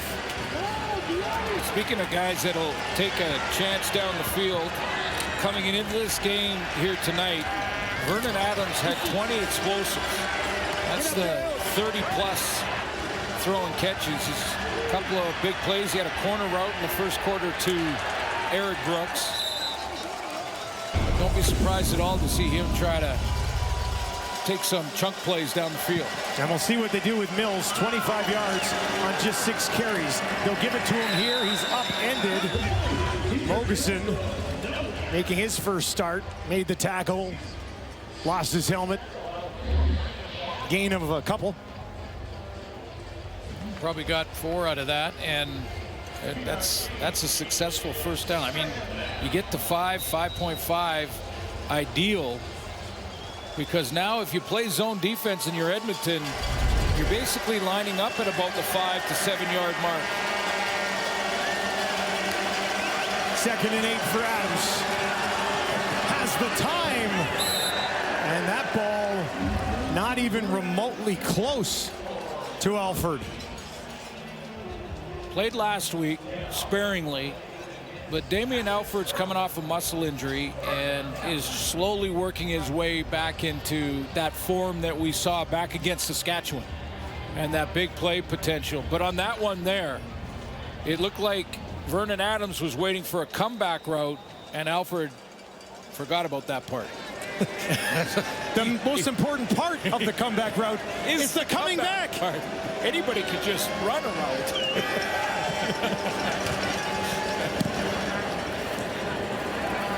Bassett boots it away. Leak takes it cleanly inside the 40. There's a flag that flies as he returns it back beyond the 50. This one probably going to be brought back with that flag. We'll step away at Commonwealth. This drive for Edmonton will start on their own 28. Let's take a look at this penalty. Godfrey Onyeka on the cover. And, you know, I'm a big proponent of less flags is better. And I think there's too many soft ones in the kicking game, and then there's bad decisions. I mean, that was square in the back, right at the point of attack. And, you know, Kenneth Logan made a bad decision and forced the official to throw the flag.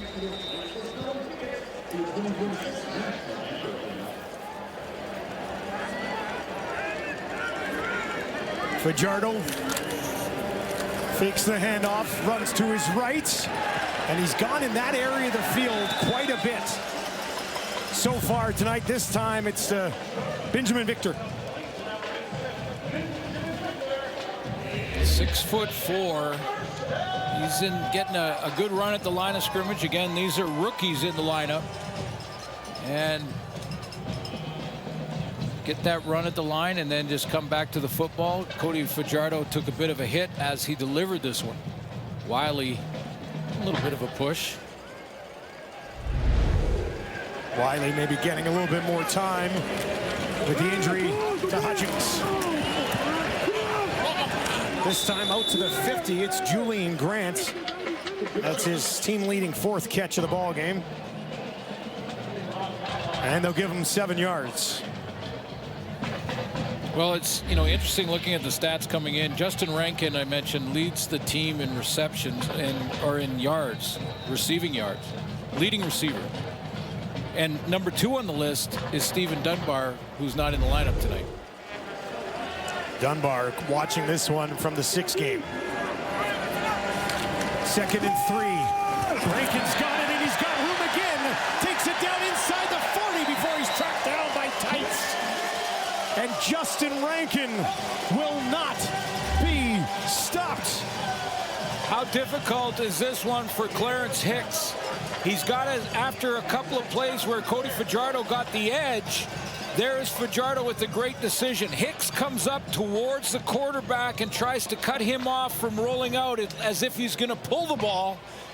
And that's when he gives it to Rankin. Rankin has that seam for a big gainer. 24 more on the day for Rankin on the ground. 166 so far. Back to him again. Can he escape a pile? Not this time. He'll get a yard before he's gang tackled by the Stampeders.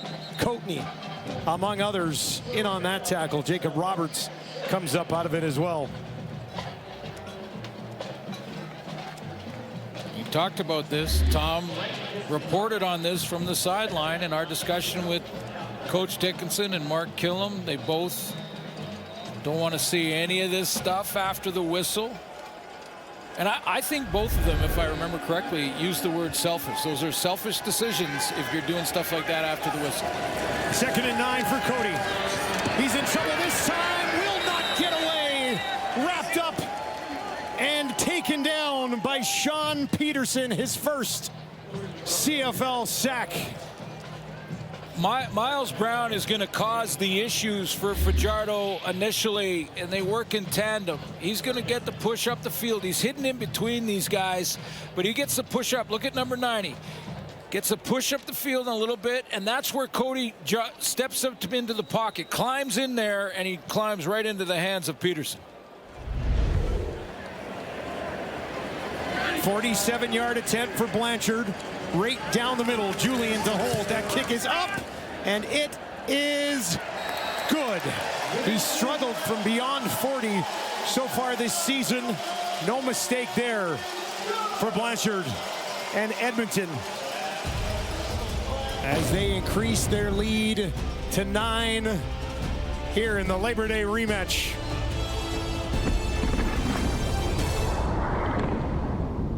Brendan Adams Jr. has 113 yards passing in this ball game, 95 of them on 4 completions to Brooks. Yeah, the number 1 target coming into this game for Vernon Adams has been Dominic Rhymes. He doesn't have a catch in this one. That was in the first quarter, that corner route to Brooks. Tevin Jones, very few targets. Jalen Philpott, just the 1 catch. Rhymes, of course, has a catch in 64 straight, but nothing so far this evening. Calgary will start on their 40 after the field goal from Blanchard. Mills, a little bit of space, and he pushes it ahead. Should be a first down for the Stampeders. Ties his longest attempt of the game. Yeah, this is how they get settled in, the Calgary offense, with that balance we talked about in the first half. Good blocking up front. Looked like a couple of players overran that for the Edmonton Elks. DeBlanco just chases them down with Metier's help from the safety spot. And flags will fly here pre-snap. Offside. Edmonton number 42. 5-yard penalty. Still first down. Noah Taylor jumping the gun a bit. Leads this team with 3 sacks on the season out of UNC. He did a little spy work in the Labor Day game against Vernon Adams. Got that type of body, 6'5", 225. Now he's going to bring some heat in front of Adams. Adams too high for Philpott. And it'll be 2nd and 5. Yeah, that was a fastball, too. Vernon Adams stepped into that one. Philpott was gonna it was like almost a self-defense catch. He just slings this over there a little bit high into the outside. 6 consecutive incompletions for VA. Noah Taylor caused some problems up front, too. VA kind of threw it around him. They'll have 3 options out to his wide side right on this one. Edmonton shows pressure, backs it off. Adams still under heat, and he's going to be taken down. Barlow gets there. Second sack of the year for 4 in green and gold.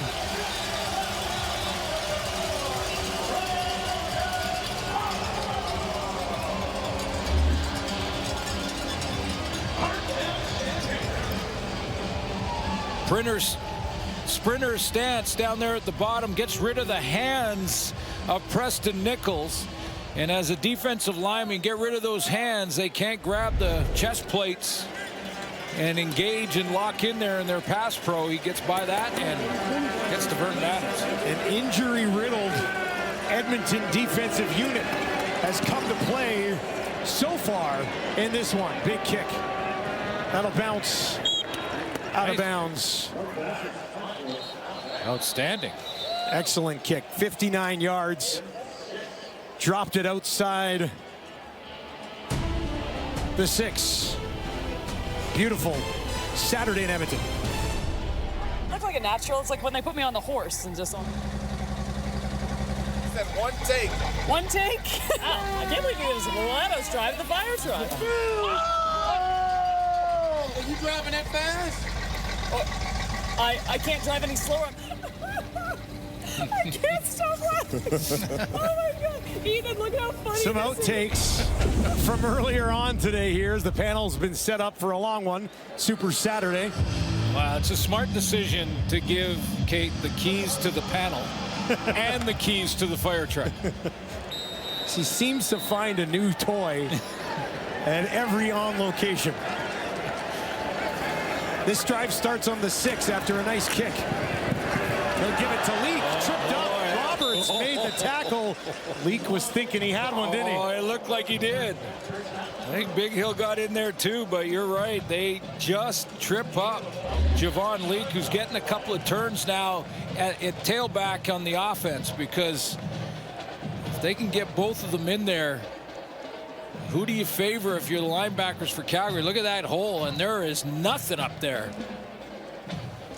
Big Hill slides over. Brooks gets a piece and just trips him up. Still got 8 yards out of it. Second and very manageable here for Edmonton. The ground again. Spinning ahead. Leak first down for the home side. They'll give him 6 more.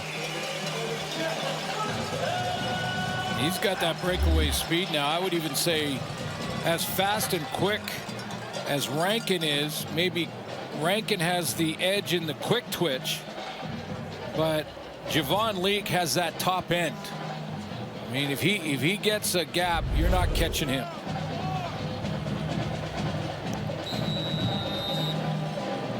Seen it many times in the return game, many times on offense. Almost 200 yards rushing as a team today for Edmonton. This one stuffed. Sambu among others in there. And then Roberts gets hammered down. Gregor McKellar, I'm not sure what he was thinking. And there are flags all over the place.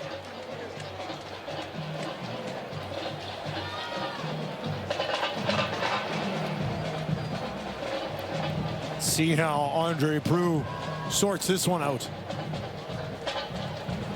There's O'Donnell, signed earlier this week.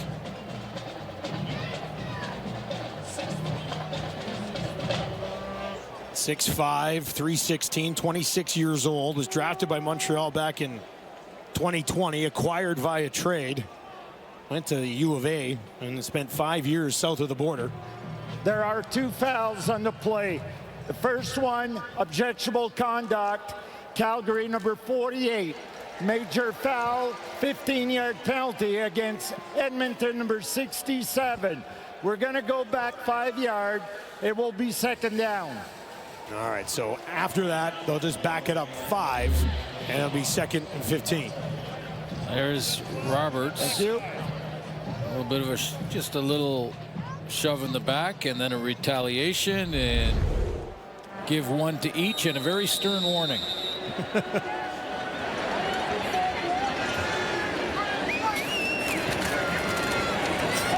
Fajardo down the field, drops it in there, and Victor's got it. And these receivers, Victor and Hilaire, have taken advantage of this opportunity when Fajardo has looked their way today. Victor goes for 16.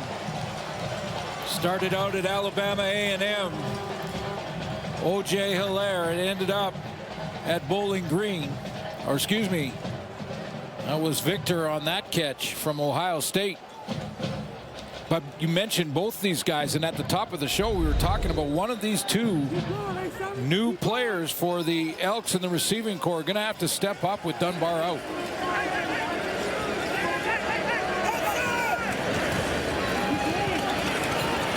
Hand it off, push ahead for about a yard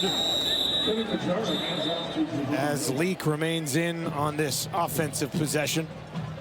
And it'll be 2nd and 9 for Edmonton on their own 35. Now Benjamin Victor has to turn that potential that Mark Killam sees in him and turn that into production. And that's what they're trying to get accomplished here tonight. 6'4", 200-pound receiver. Win that jump ball for you. Went to the Giants in free agency after the 2020 draft with Austin Mack. Fajardo looks to his left, throws in that direction. Hilaire is there, and he's got a first down for the Elks. It's all about that comfort level, and you look at O.J. Hilaire and his time at Bowling Green. He's capable of the big game. Played against Toledo in a game in college and had 8 catches for almost 250 yards, 246 yards. So he's used to being the guy in an offense. Both of them showed well tonight. These two rookies have combined to catch 7 of the 8 balls thrown in their direction by their veteran quarterback. Fajardo trying to roll him to his right. A little bit high and incomplete. Looking for Gittens Jr. Has just 1 catch today, and he could not pull that one down from the top of the ladder. Yeah, so here's the key play in 2nd and 10. What does Bob Slowick go with defensively? Is he going to run that spy technique with Clarence Hicks? And if Cody Fajardo tries to scramble to buy himself time or to get out and run, is he going to have Hicks spy him, or does he send pressure and see if Fajardo can hit a hot route? Fajardo has already connected on a couple of 2nd and longs on this possession. Drive that started on their 6. Can they keep it alive? Fajardo looking on the outs to Gittens, and they'll wave it down as incomplete. Covered well by the veteran Moncrief. So Bob Slowick on the play goes with that same spy technique. There's Clarence Hicks, and he's in that stand-up position, but he's not really rushing. He's going to step up, and then he's just going to sit there and spy. If Cody Fajardo tries to escape, he's there to chase him down either side. And what they're trying to do is stay up top, take away the deep throws, make him throw underneath with the spy there in Hicks. Brooks awaits this kick just inside his own 20 for the Stampeders.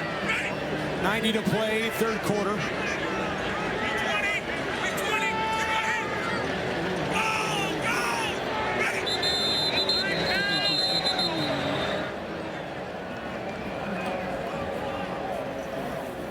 And that ran out of time. Clock ticked down, ran out of time. Back him up a bit and do it again.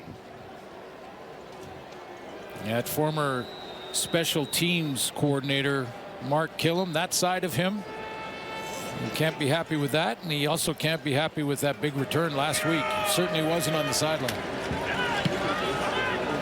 End over end, it's going to bounce in. Came in hot. There's a flag on the play as Brooks takes it up the near sideline and steps out of bounds at the Calgary 38. Vernon Adams Jr., 8 of 19 so far. His team trails on the road. The U.S. Open continues tomorrow with the men's final at 2 o'clock Eastern, 11 a.m. Pacific. Catch all the action on TSN. Alcaraz and Sinner. A couple of heavyweights meeting in that U.S. Open final. Calgary, after a 15-yard no yards, will actually have this ball on their own 46. That was a nice job by Eric Brooks on that punt return, hustling under that and creating the no yards call. And he's having a couple of good back-to-back games. It's everybody else that they have to get going here offensively. Just an 18-yard swing on this punt and the penalty. Brooks watches on. Gets that waggle going. VA backpedals a bit. And he just misses Tevin Jones. There's no other way to say it. That was one that Vernon Adams Jr. 100% would want another crack at. Jones was wide open. Yeah, you know, and it really is just down to that. I mean, there wasn't a lot of pressure in his face there. I mean, Jones is wide open at the top of your screen here, and that's just a missed throw. 7 straight incompletions for the veteran Calgary quarterback. Now he's got to find 10. Edmonton sends 4. Has time down the field, and look who it is, of course. It's Brooks. And late in the third quarter, the first completion of the half for Vernon Adams. Yeah, and it was a tough catch. I mean, Brooks makes it look fairly routine here. He's three receiver side, so trips to the field, and he's going to run the deep comeback, and it's over his right shoulder, but he snags that and pulls it down. Adams, far side, open, Barnes, and he's taken out of bounds by Cordell Jackson. But Calgary starting to cook a little bit offensively. Yeah, nice soft spot in the zone between the short player and the flat underneath, the flat being outside in that zone right near the sideline, and then the deep outside player, and that was a 23-yard gain right in between the two. Clock ticks down. Third quarter. They'll work from the Edmonton 27. Adams stringing together a couple of back-to-back completions here. Does he have another one in him? This time they'll hand it off to Philpott. Broke one tackle, turns it back. But it'll still be a loss on the play. Read well and defended well by Edmonton. Be a loss of about 2 or 3, and this is a 2nd and long. And we'll take the quarter break. Fourth quarter action coming up here in the rematch between Edmonton and Calgary. It is the Elks on top, 21-12, looking for a victory at home.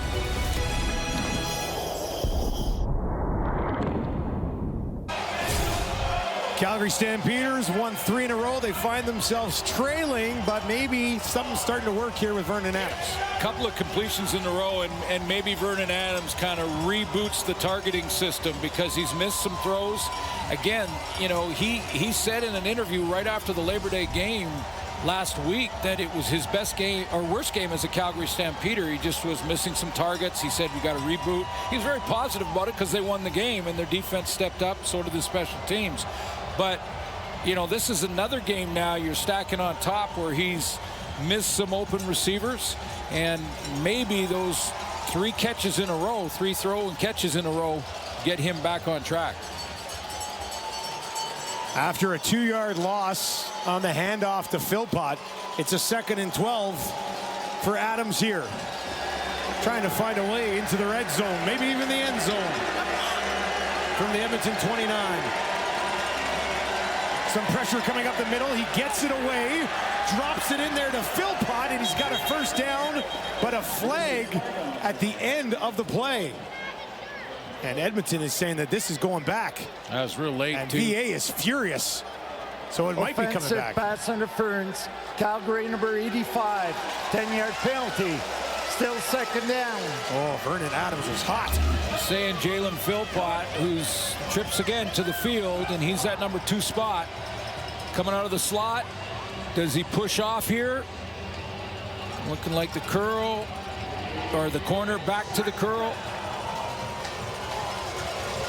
Push off, but Coach Dickinson doesn't like it. Stare down. Wow. Of the official. Wow. 2nd and 22.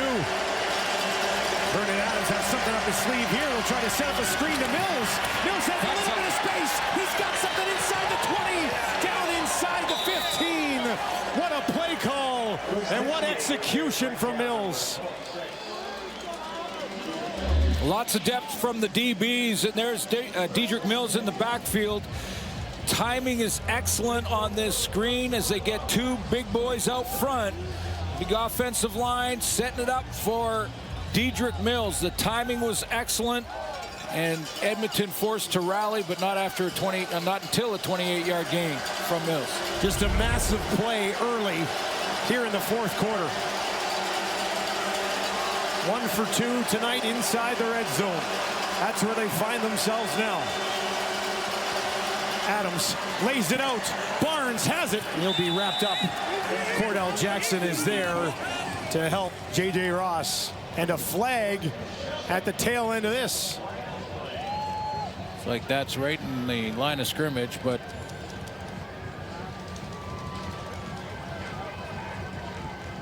quick release there by Vernon Adams allowed that play to happen. Cordell Jackson was coming downhill on that. There's the target, Barnes. He was cutting underneath that. After the play, misconduct penalty, 10 yards on Calgary number 64. That penalty will be enforced from where the ball became dead. It will be 2nd down. Preston Nichols.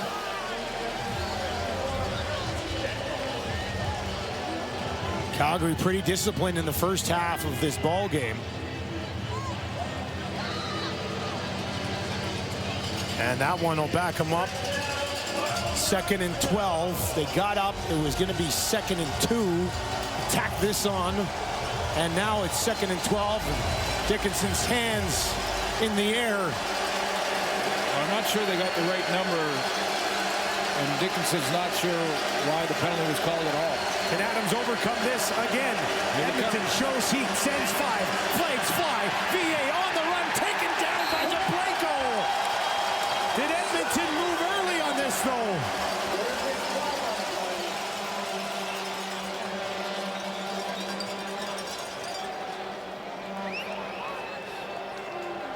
Defensive offside. Edmonton number 25. 5-yard penalty.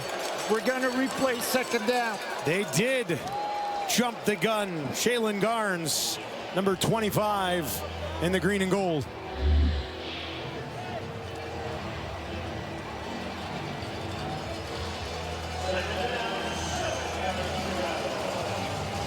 Down at the bottom of your screen was the offside. There was 3 blitzers showing blitz. The Blanco and Garnes went. Garnes was inside the neutral zone. A little back and forth here with the penalties. We'll meet in the middle, 2nd and 7. Mills stands to the right of his quarterback. Out into the flat to Brooks. Can he find a path? Nice move. And he's down inside the 5. And he'll be stopped short of the 1st down by a yard and a little bit more. As we get a little play calling, some of the short screen stuff for Vernon Adams. Couple nice throws in that intermediate range for Vernon Adams in this drive, and it looks like he's dialed back in. Quincy Vaughn into the game. 3rd and a yard.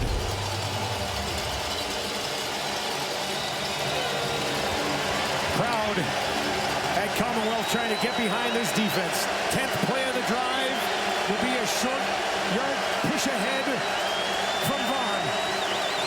Looking for a yard. He's got a yard. Looking for the end zone. He's got that too. Touchdown Calgary. Quincy Vaughn does it again.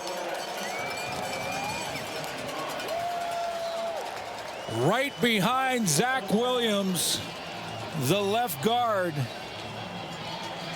And Quincy Vaughn took one hard push thinking he could get the 1st down and not score. It was 3 yards to go, but keeps driving the legs.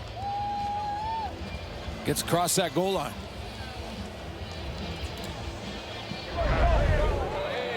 A 3-point game with Paredes and one more looming.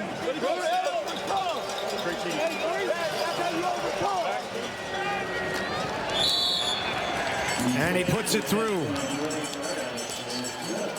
A 10-play, 64-yard drive.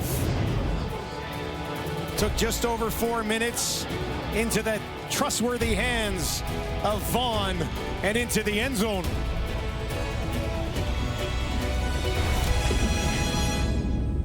Crucial drive for the Calgary Stampeders to go 10 plays and 64 yards. And considering that prior to this drive, Vernon Adams had gone 0 for his last 7.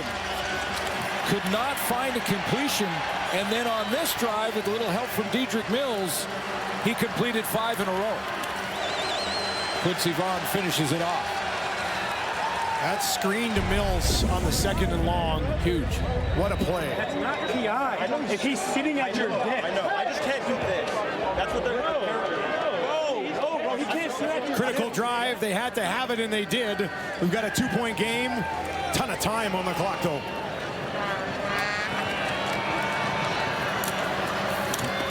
Once again, Leak contained. I just heard Vernon Adams discussing the PI, and I have to agree. and I think Dave Dickinson agrees as well. A DB that plants his feet and the receiver trying to run a curl, there's going to be a little contact. Coach Dickinson not happy with that call, even though his offense overcame the penalty with the screenplay to Dedrick Mills. Rankin back in the game at running back after Leak got involved last possession. Rankin, nice jump cut, opens up some room for himself, still going. And he's got 7 or 8 on that one. You know, the key to this jump cut for Rankin, it's different for every guy, but the key for him is his quickness on how fast he can get back to top speed and that quickness. Here's the jump cut. He hits the line, it bounces. But just in 1.5 steps, he is back and quickly to the outside again. You see how he's forcing defenders to flash outside to get him back into the traffic. 10 carries for 174 yards for Rankin. Well, they go back to him for 2 more. They give it to him. Can he find it? Got it. Some initial contact, but he finds a way through it, and it's a first down, Edmonton. And Jordan Maksimic is still not going to take my advice and play both of them at the same time with Justin Rankin and Javon Leak. Maybe he's saving it. Maybe he's saving it. Yeah, I'm kidding, of course. I don't think any of the OCs are taking my advice on what they should do. I just think you got 2 very talented, skilled players. If you can get them on the field at the same time, boy, tough to defend. Rankin now with the biggest rushing total in a game this year in the Canadian Football League, and he's going to add to it here. Got a block, takes it down to the 40.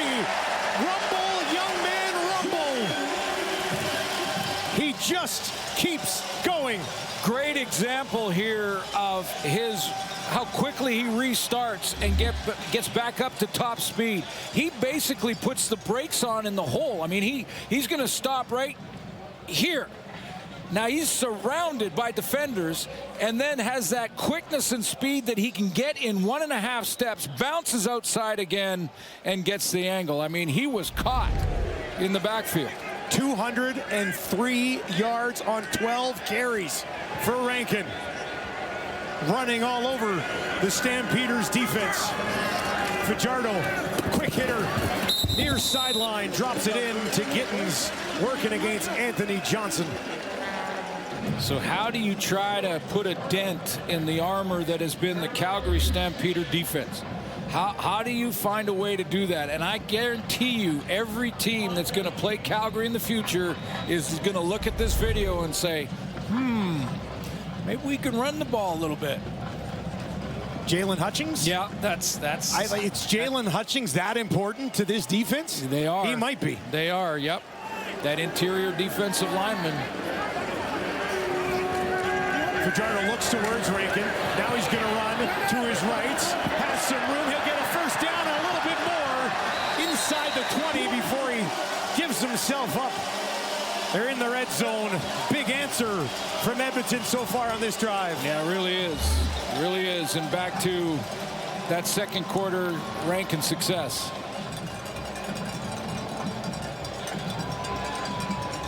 Boy, great protection up front.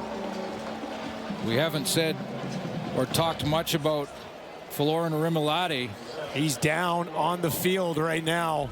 I just saw it at the beginning of that play. You see he jumped up. Yeah, he got his left leg. He got double teamed. Hopefully it's just a cramp. They are taking a look. Flo Rimolade will step away. Yeah, a little dent in the armor of this great Stamps defense that coming into this game tonight, we're on a record pace as far as allowing touchdowns in an 18-game season. The BC Lions in 14 allowed 24. They were on Calgary on pace for 24.5 points. TDs allowed. Jalen Hutchings on the sideline doesn't look great for Rimolade as he needs help getting off. And now Hicks had to hustle off the field as well. Back to Rankin, trying to run away from some trouble. Webb and Peterson are there to contain him this time. And Adam Bighill. And I'm going to add that because I think it was Bighill that just played the play. He just decided whatever his assignment was, he was just going to go after number 5. A loss of 2 yards. So many great years for Adam Bighill. Back in BC with the Lions. Him and Solomon Elamimian. And then all those years with the Bombers. Fajardo with pressure coming. Gets it away. End zone shot. Looking to the corner. Julian Grant's got it. Touchdown Edmonton. And they answer right back. Fajardo to Julian Grant.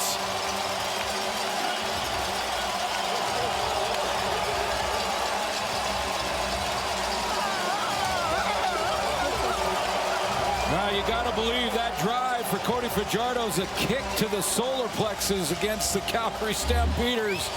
After crawling back into this game, making it a 2-pointer. Adam Bighill's coming on the blitz. So is Jacob Roberts, and Cody Fajardo hangs in there, is going to take the hit to make the play.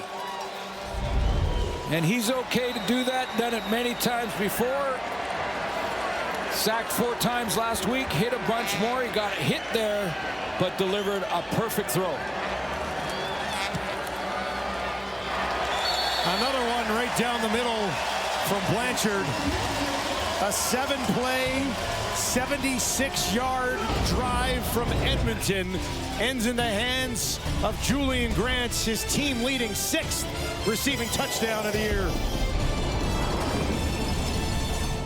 Outstanding throw here from Cody Fajardo on this corner route, but he's also making a great decision. That's Moncrief on a blitz, so he knows the safety's going to have to take this deep corner route, and that's, in this case, Jackson Sombach. So Sombach, stop it here, as now in a man-to-man on the receiver. Cody Fajardo wants to hit in Julian Grant, and boy, does he throw a nice ball over that shoulder. He doesn't break stride to the corner of the end zone. Once he saw the blitzer from Moncrief, he knew the safety was the only guy left. Brooks takes it at the 5. Back out to about the 30 before he's taken down by Clance. Just 1 catch on Labor Day for Julian Grant. Got 5 today and a touchdown. Outstanding response just to take the wind out of the sails of the Calgary Stampeders after their long drive.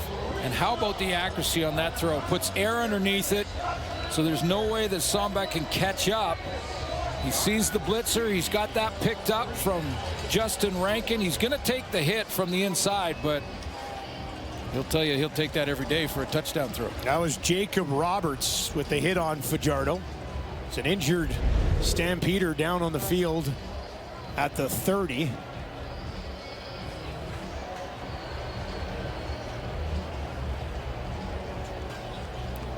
It's a 6th touchdown for Keon Julian Grant. Leads his team. Also leads with those explosives over 30 yards. And it's been a bit of a roller coaster, but good to see him bounce back from the drop against Hamilton to a big game against Montreal. I always get my leg back. And that's the kind as a receiver. Milt will tell you that's the kind as a receiver you love. You run your corner route. You've got the DB on the inside shoulder. You're going to the corner, and the quarterback drops a dime right over your shoulder. You don't break stride. You just kind of catch that nicely and continue on. As soon as you cut to the corner, you're thinking, give it to me. Yeah. Here we go. Let's get after it. Here's Adams, and they'll get after him. Brinkman back, healthy. Takes him down after a short gain. Yeah, injured in the first quarter early on in this game. And looks like he may be sort of limping and probably playing on one game. But look at him. I mean, he's one of those guys that he's probably strapped an aspirin to the leg and he's just saying, I'm good. Edmonton will bring a little bit of heat on Vernon Adams. Gets it away, and he finds a man out at the 45. Gives it to Barnes right in front of Kobe Williams. What a huge throw from Vernon Adams. Yeah, he's been locked in since the last drive. He went 5 for 5 on that drive, and now he's bringing that ball down a little bit. Bending his knees. He had a little pressure, too, there. Barnes, nice strong catch. 16 and a first down for Adams. Has time here. Lays one out, looking for Jones, and the former Elk pulls it in. And Calgary looking to respond with a drive of their own. And there's the best of the throws. The best of the throws from Vernon Adams is in a tight window here. He's got Tevin Jones, but not by much. There's a couple defenders right there with a chance to go after it. He threads the needle. Stamps moving quickly now. Down the field again in no man's land. Rhymes was in the area.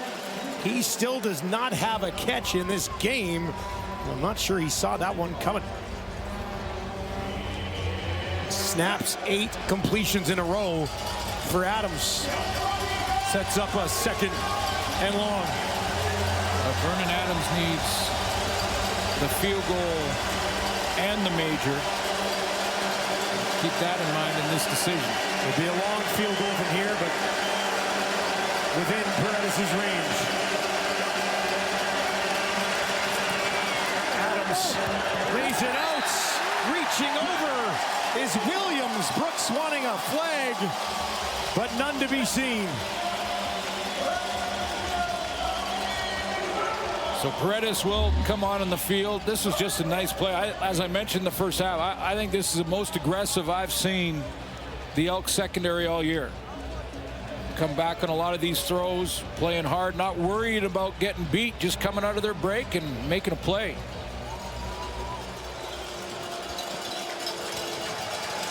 Paredes from 49, just inside the right hash. And that one not even close. Brought out by Leak, and he's looking for a little bit of room. Javon Leak breaks a tackle, and now they'll try to track him down. Midfield to the 40, and finally they'll push him out of bounds as the crowd erupts at Commonwealth.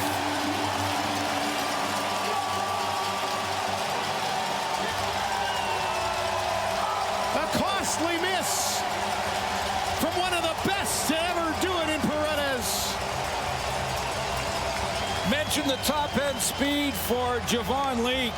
He hit the top end speed when he took this and he caught it after Paredes missed. He was flying up the middle. Leak, he was bringing this back no matter what, and he took off with this. Bassett made the play that sort of slowed him down, or he might have been gone. 86 yards on the missed field goal return. Edmonton in business again, and they lead by 9. Back to Rankin. Not this time. Johnson is all over him. a little fire, a little extra step for Javon Leake in this game.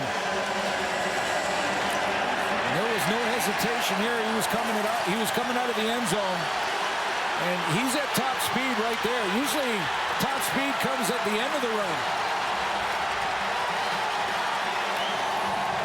Devine Scott with the hustle. A touchdown saver for Calgary, forcing Leake out. Come on! 2nd and 12 for Fajardo. Drops it over there to Gibbs, trying to reach ahead. That'll be close. Right at the marker.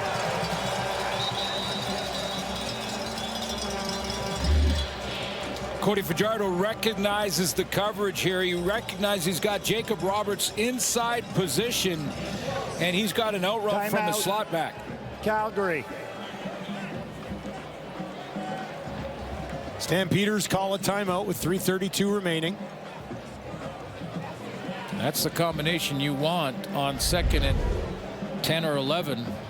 You've got an 8-yard out, and the only possible coverage is an inside linebacker.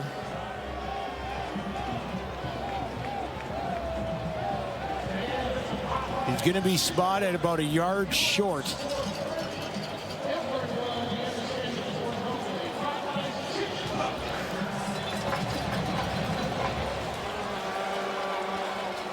And Edmonton will attempt the field goal with 3rd and about a yard and a half. This will put them up by a dozen. If Blanchard, the young kicker, is able to capitalize. You like the call, Coach? I know the play-by-play guy in you wants a bomb here to the end zone. Well, what I want is like a fake field goal in the most stunning fashion ever. That's what I want. But you go up by 12. Yeah, no, but it's two majors. Yeah, you go up by 12 here. If you hit it. We just saw Paredes miss at the other end. This one from 32 for Blanchard for a little bit of breathing room. And he makes no mistake. Elks on top by a dozen. No fake on this one. Conventional wisdom, good decision. Make it a 12-point game. And in chip shot area. Hold is there, kick is up. Kate mentioned it at halftime. If the Elks can finish this game, and we've seen a lot of wild stuff inside of 3 minutes, so I'm not giving them the win yet. It is not over. If they can, that's not a good sign either. Got that ice on the ankle area. Yeah. But if they can hang on, boy, this is a big win. Gets them right back in the fight. Well, what a swing. A missed field goal from Paredes. Returned into field goal range at the other end.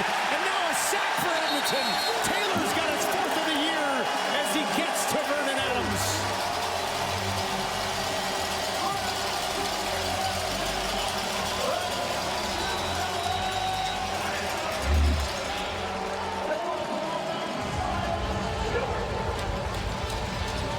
He's up at the top of your screen, and just a great inside spin move. We have hit 3 minutes in the Battle of Alberta. Elks looking for a split of the Labor Day rivalry. I can't believe we're already wrapping up week 14 and a Super Saturday here, but week 15, a juicy one as well. Winnipeg will go to Hamilton on Friday night. Ottawa, BC, a rematch of a thriller. Second half of that doubleheader, and then on Saturday, Edmonton goes to Toronto. Riders at home against Montreal. Calgary has not lost against the West this year. Edmonton has them on the ropes. Adams on the run, and he's in trouble again. Wow. Can you believe this? Combo's got his 2nd of the night.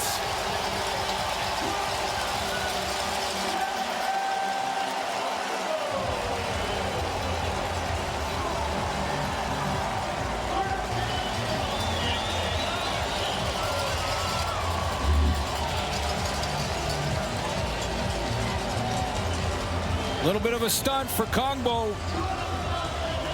Working on the inside. He starts here, and then he's going to stunt outside on the twist. His second on the night. 3rd down and 31. Monster kick here. Bounces inside the 30 and out of bounds at the 25.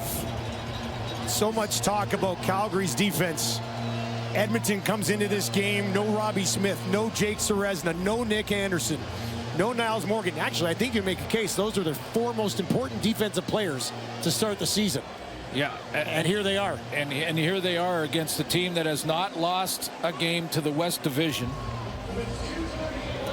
To have the season series, the Stamps do have the season series against Saskatchewan and Winnipeg. And now we're going to split Edmonton and play one more time. Last game of the regular season is against the Elks. And the Elks, if they hold on, are right in it. We'll go back to Rankin, trying to escape up the middle. Calgary hangs on for dear life. Onyeka, Coatney in on the tackle. I mean, the Lions at 5 wins looked like they were going to get their 6th, but didn't in Ottawa on Friday night.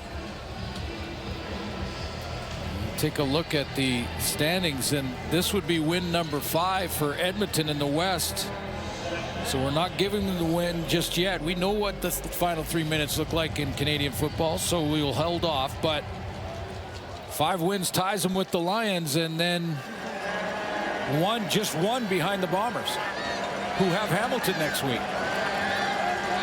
2nd and 8. Back into the belly of Rankin, and a nice tackle by Johnson as Rankin tried to jump around him. And that'll bring up 3rd down, a quick 2 and out, and they'll kick it away with just over 2 minutes remaining. Timeout. Yep, grind the Calgary. clock. Calgary will take the timeout. Grind the clock here. 2 running plays. Where the clock starts again right when the official sets the ball and whistles it in.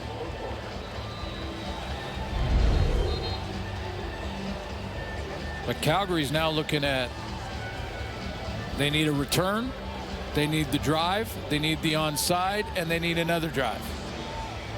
Easy enough. It's happened inside of 2 minutes. That Ottawa drive was, what, 30 seconds left in the game? Wasted no time last night. 2 plays, and they were in the end zone. So 3rd and 6 from the Edmonton 29. Julian called into duty. Hangs it up there. Brooks takes it just outside the 20. Forced back. Going to try to reverse it on the other side. Spins away and is wrapped up by Kenneth Logan Jr. Backup defensive back Leonard Johnson made the play. It looked like Eric Brooks had the corner there, and Leonard Johnson cut him off and made him turn back inside. It did look like there was quite a bit of field over here for Brooks, didn't it? Tons of field, and only one guy uncontained. But he got his job done and turned him inside. So, bunch of real estate in front of P.J. Walker. P.J. Walker into the ball game. Interesting. They'll hand it off and push it ahead right up the middle with Antwi. What happened with Vernon Adams but also Mills isn't in the game. If he got nicked or Antwi and P.J. Walker into the game, down by 12.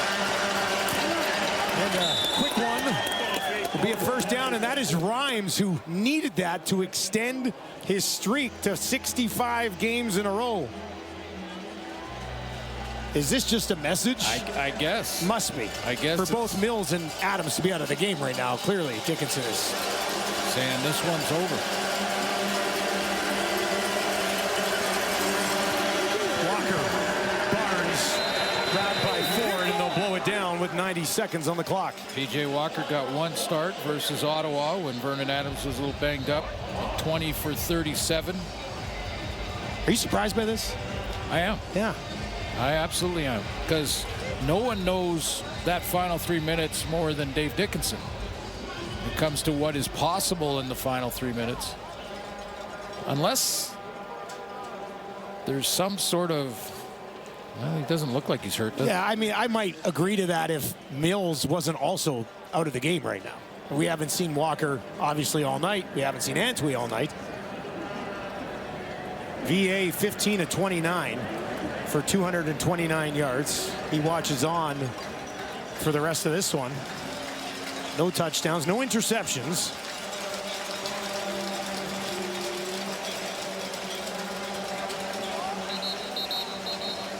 What's he thinking about right now? Yeah, the last couple of drives, though, VA got sacked pretty hard. I wonder if Dave Dickinson said, okay, like, just keep him healthy. Keep him healthy. This one's in the books. Let's keep him healthy. Walker, third straight completion for him, goes back to Rhymes. And they move the ball onto Edmonton's side of the field. Injured Elk back by the original line of scrimmage. And they're going to call for the training staff to come out and take a look. And that is Noah Taylor, who's been getting more opportunity with Robbie Smith out of the lineup. And looks like a keeper, big time. He's been a great pickup this year. Yeah, absolutely. That is team leading 4th sack of the season tonight. Nice to see Jonathan Kongbo getting involved in that D-line in the rotation too. It looks like they're trying to stretch out maybe a cramp there for Noah Taylor, but you know, he playing for Robbie Smith, and they've had a couple of different guys play that spot, and Noah Taylor was in the rotation. He's okay. Stretched him out, walking off, a worse for wear.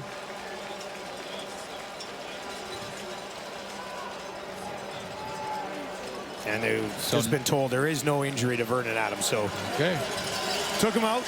He'll watch the rest of this one. PJ Walker's 3 of 3 for 29 yards. Works towards Edmonton 40. He's going to look for a big chuck here down the field. No man's land. And it falls incomplete. Too much juice. Looking for the Moose. So just for fun, hypothetical. Don't even say it. I think I know what you're going to say. PJ Walker throws a touchdown pass, and then they get the onside kick. Does Vernon come back in then? No. Or do you leave PJ Walker? I think you leave PJ Walker in. Well, you know, it's an interesting call here. Based on how the clock works in the final 2 minutes of the games here. Well, 3 minutes really, but it was 2 minutes when he came out. Edmonton just sends 3. Walker gets it away, finds Alford this time. And he is taken down. J.J. Ross, Cordell Jackson in there. First catch of the game for Alford as the clock ticks inside 60. And I will say this about those shots of Vernon Adams on the sideline. I think I'm going to read between the lines here a little bit, but Vernon Adams looks like he's not happy with this decision. He's over there. Well, he wasn't smiling. Doing his best to not show that. Walker stays in the game, pushes it ahead on the 3rd and short. It'll be a first down, Calgary. Calgary heads into a bye after this.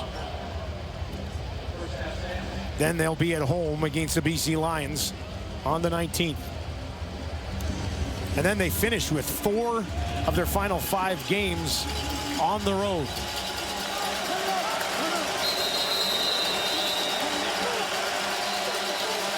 What's on display in this drive is the arm talent of PJ Walker.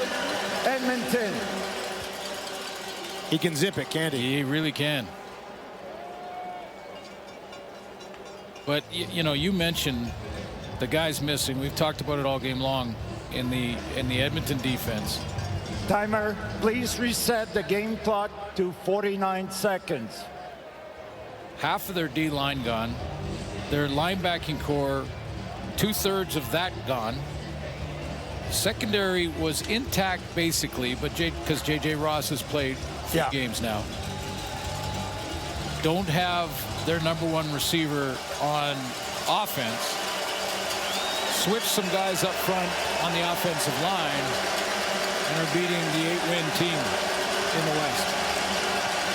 Walker feels some pressure, throws down the field, intercepted, taken away by Jalen Garnes. His first in the Canadian Football League will be the final dagger in a Labor Day rematch upset for Edmonton. Trying to think off the top of my head, but this is the upset of the year so far.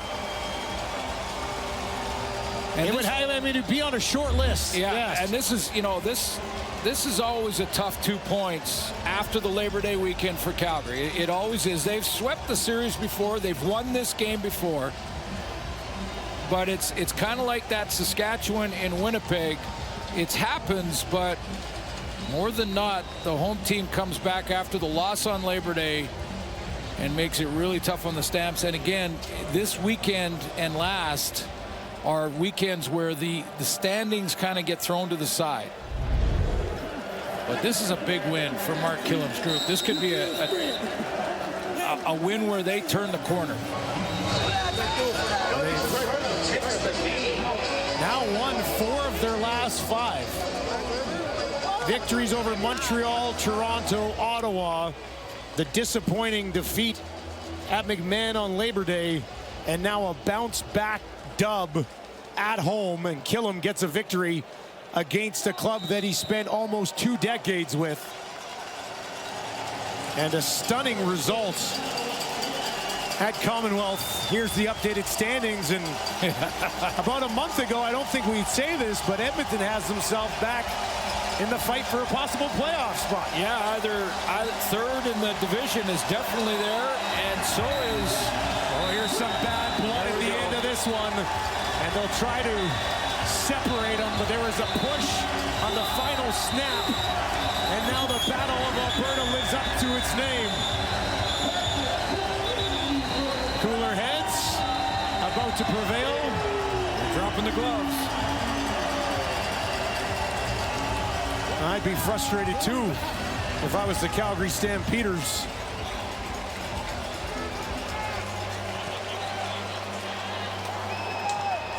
And Edmonton comes away with a 31-19 victory. And as you said, a real boost for this team moving forward. They'll head out to Toronto and Hamilton, road games in the next 2 weeks. Confidence is a funny thing. Self-doubt, you fight it all year. Is this the game where the Elks say, hey, we're legit. We can beat anybody in the league. And the other thing, when you think about Edmonton, wins against Ottawa, Montreal, Toronto, and Ottawa again. Ottawa is the team that beat Calgary twice. 2 of their 3 losses coming in, and this is the 4th.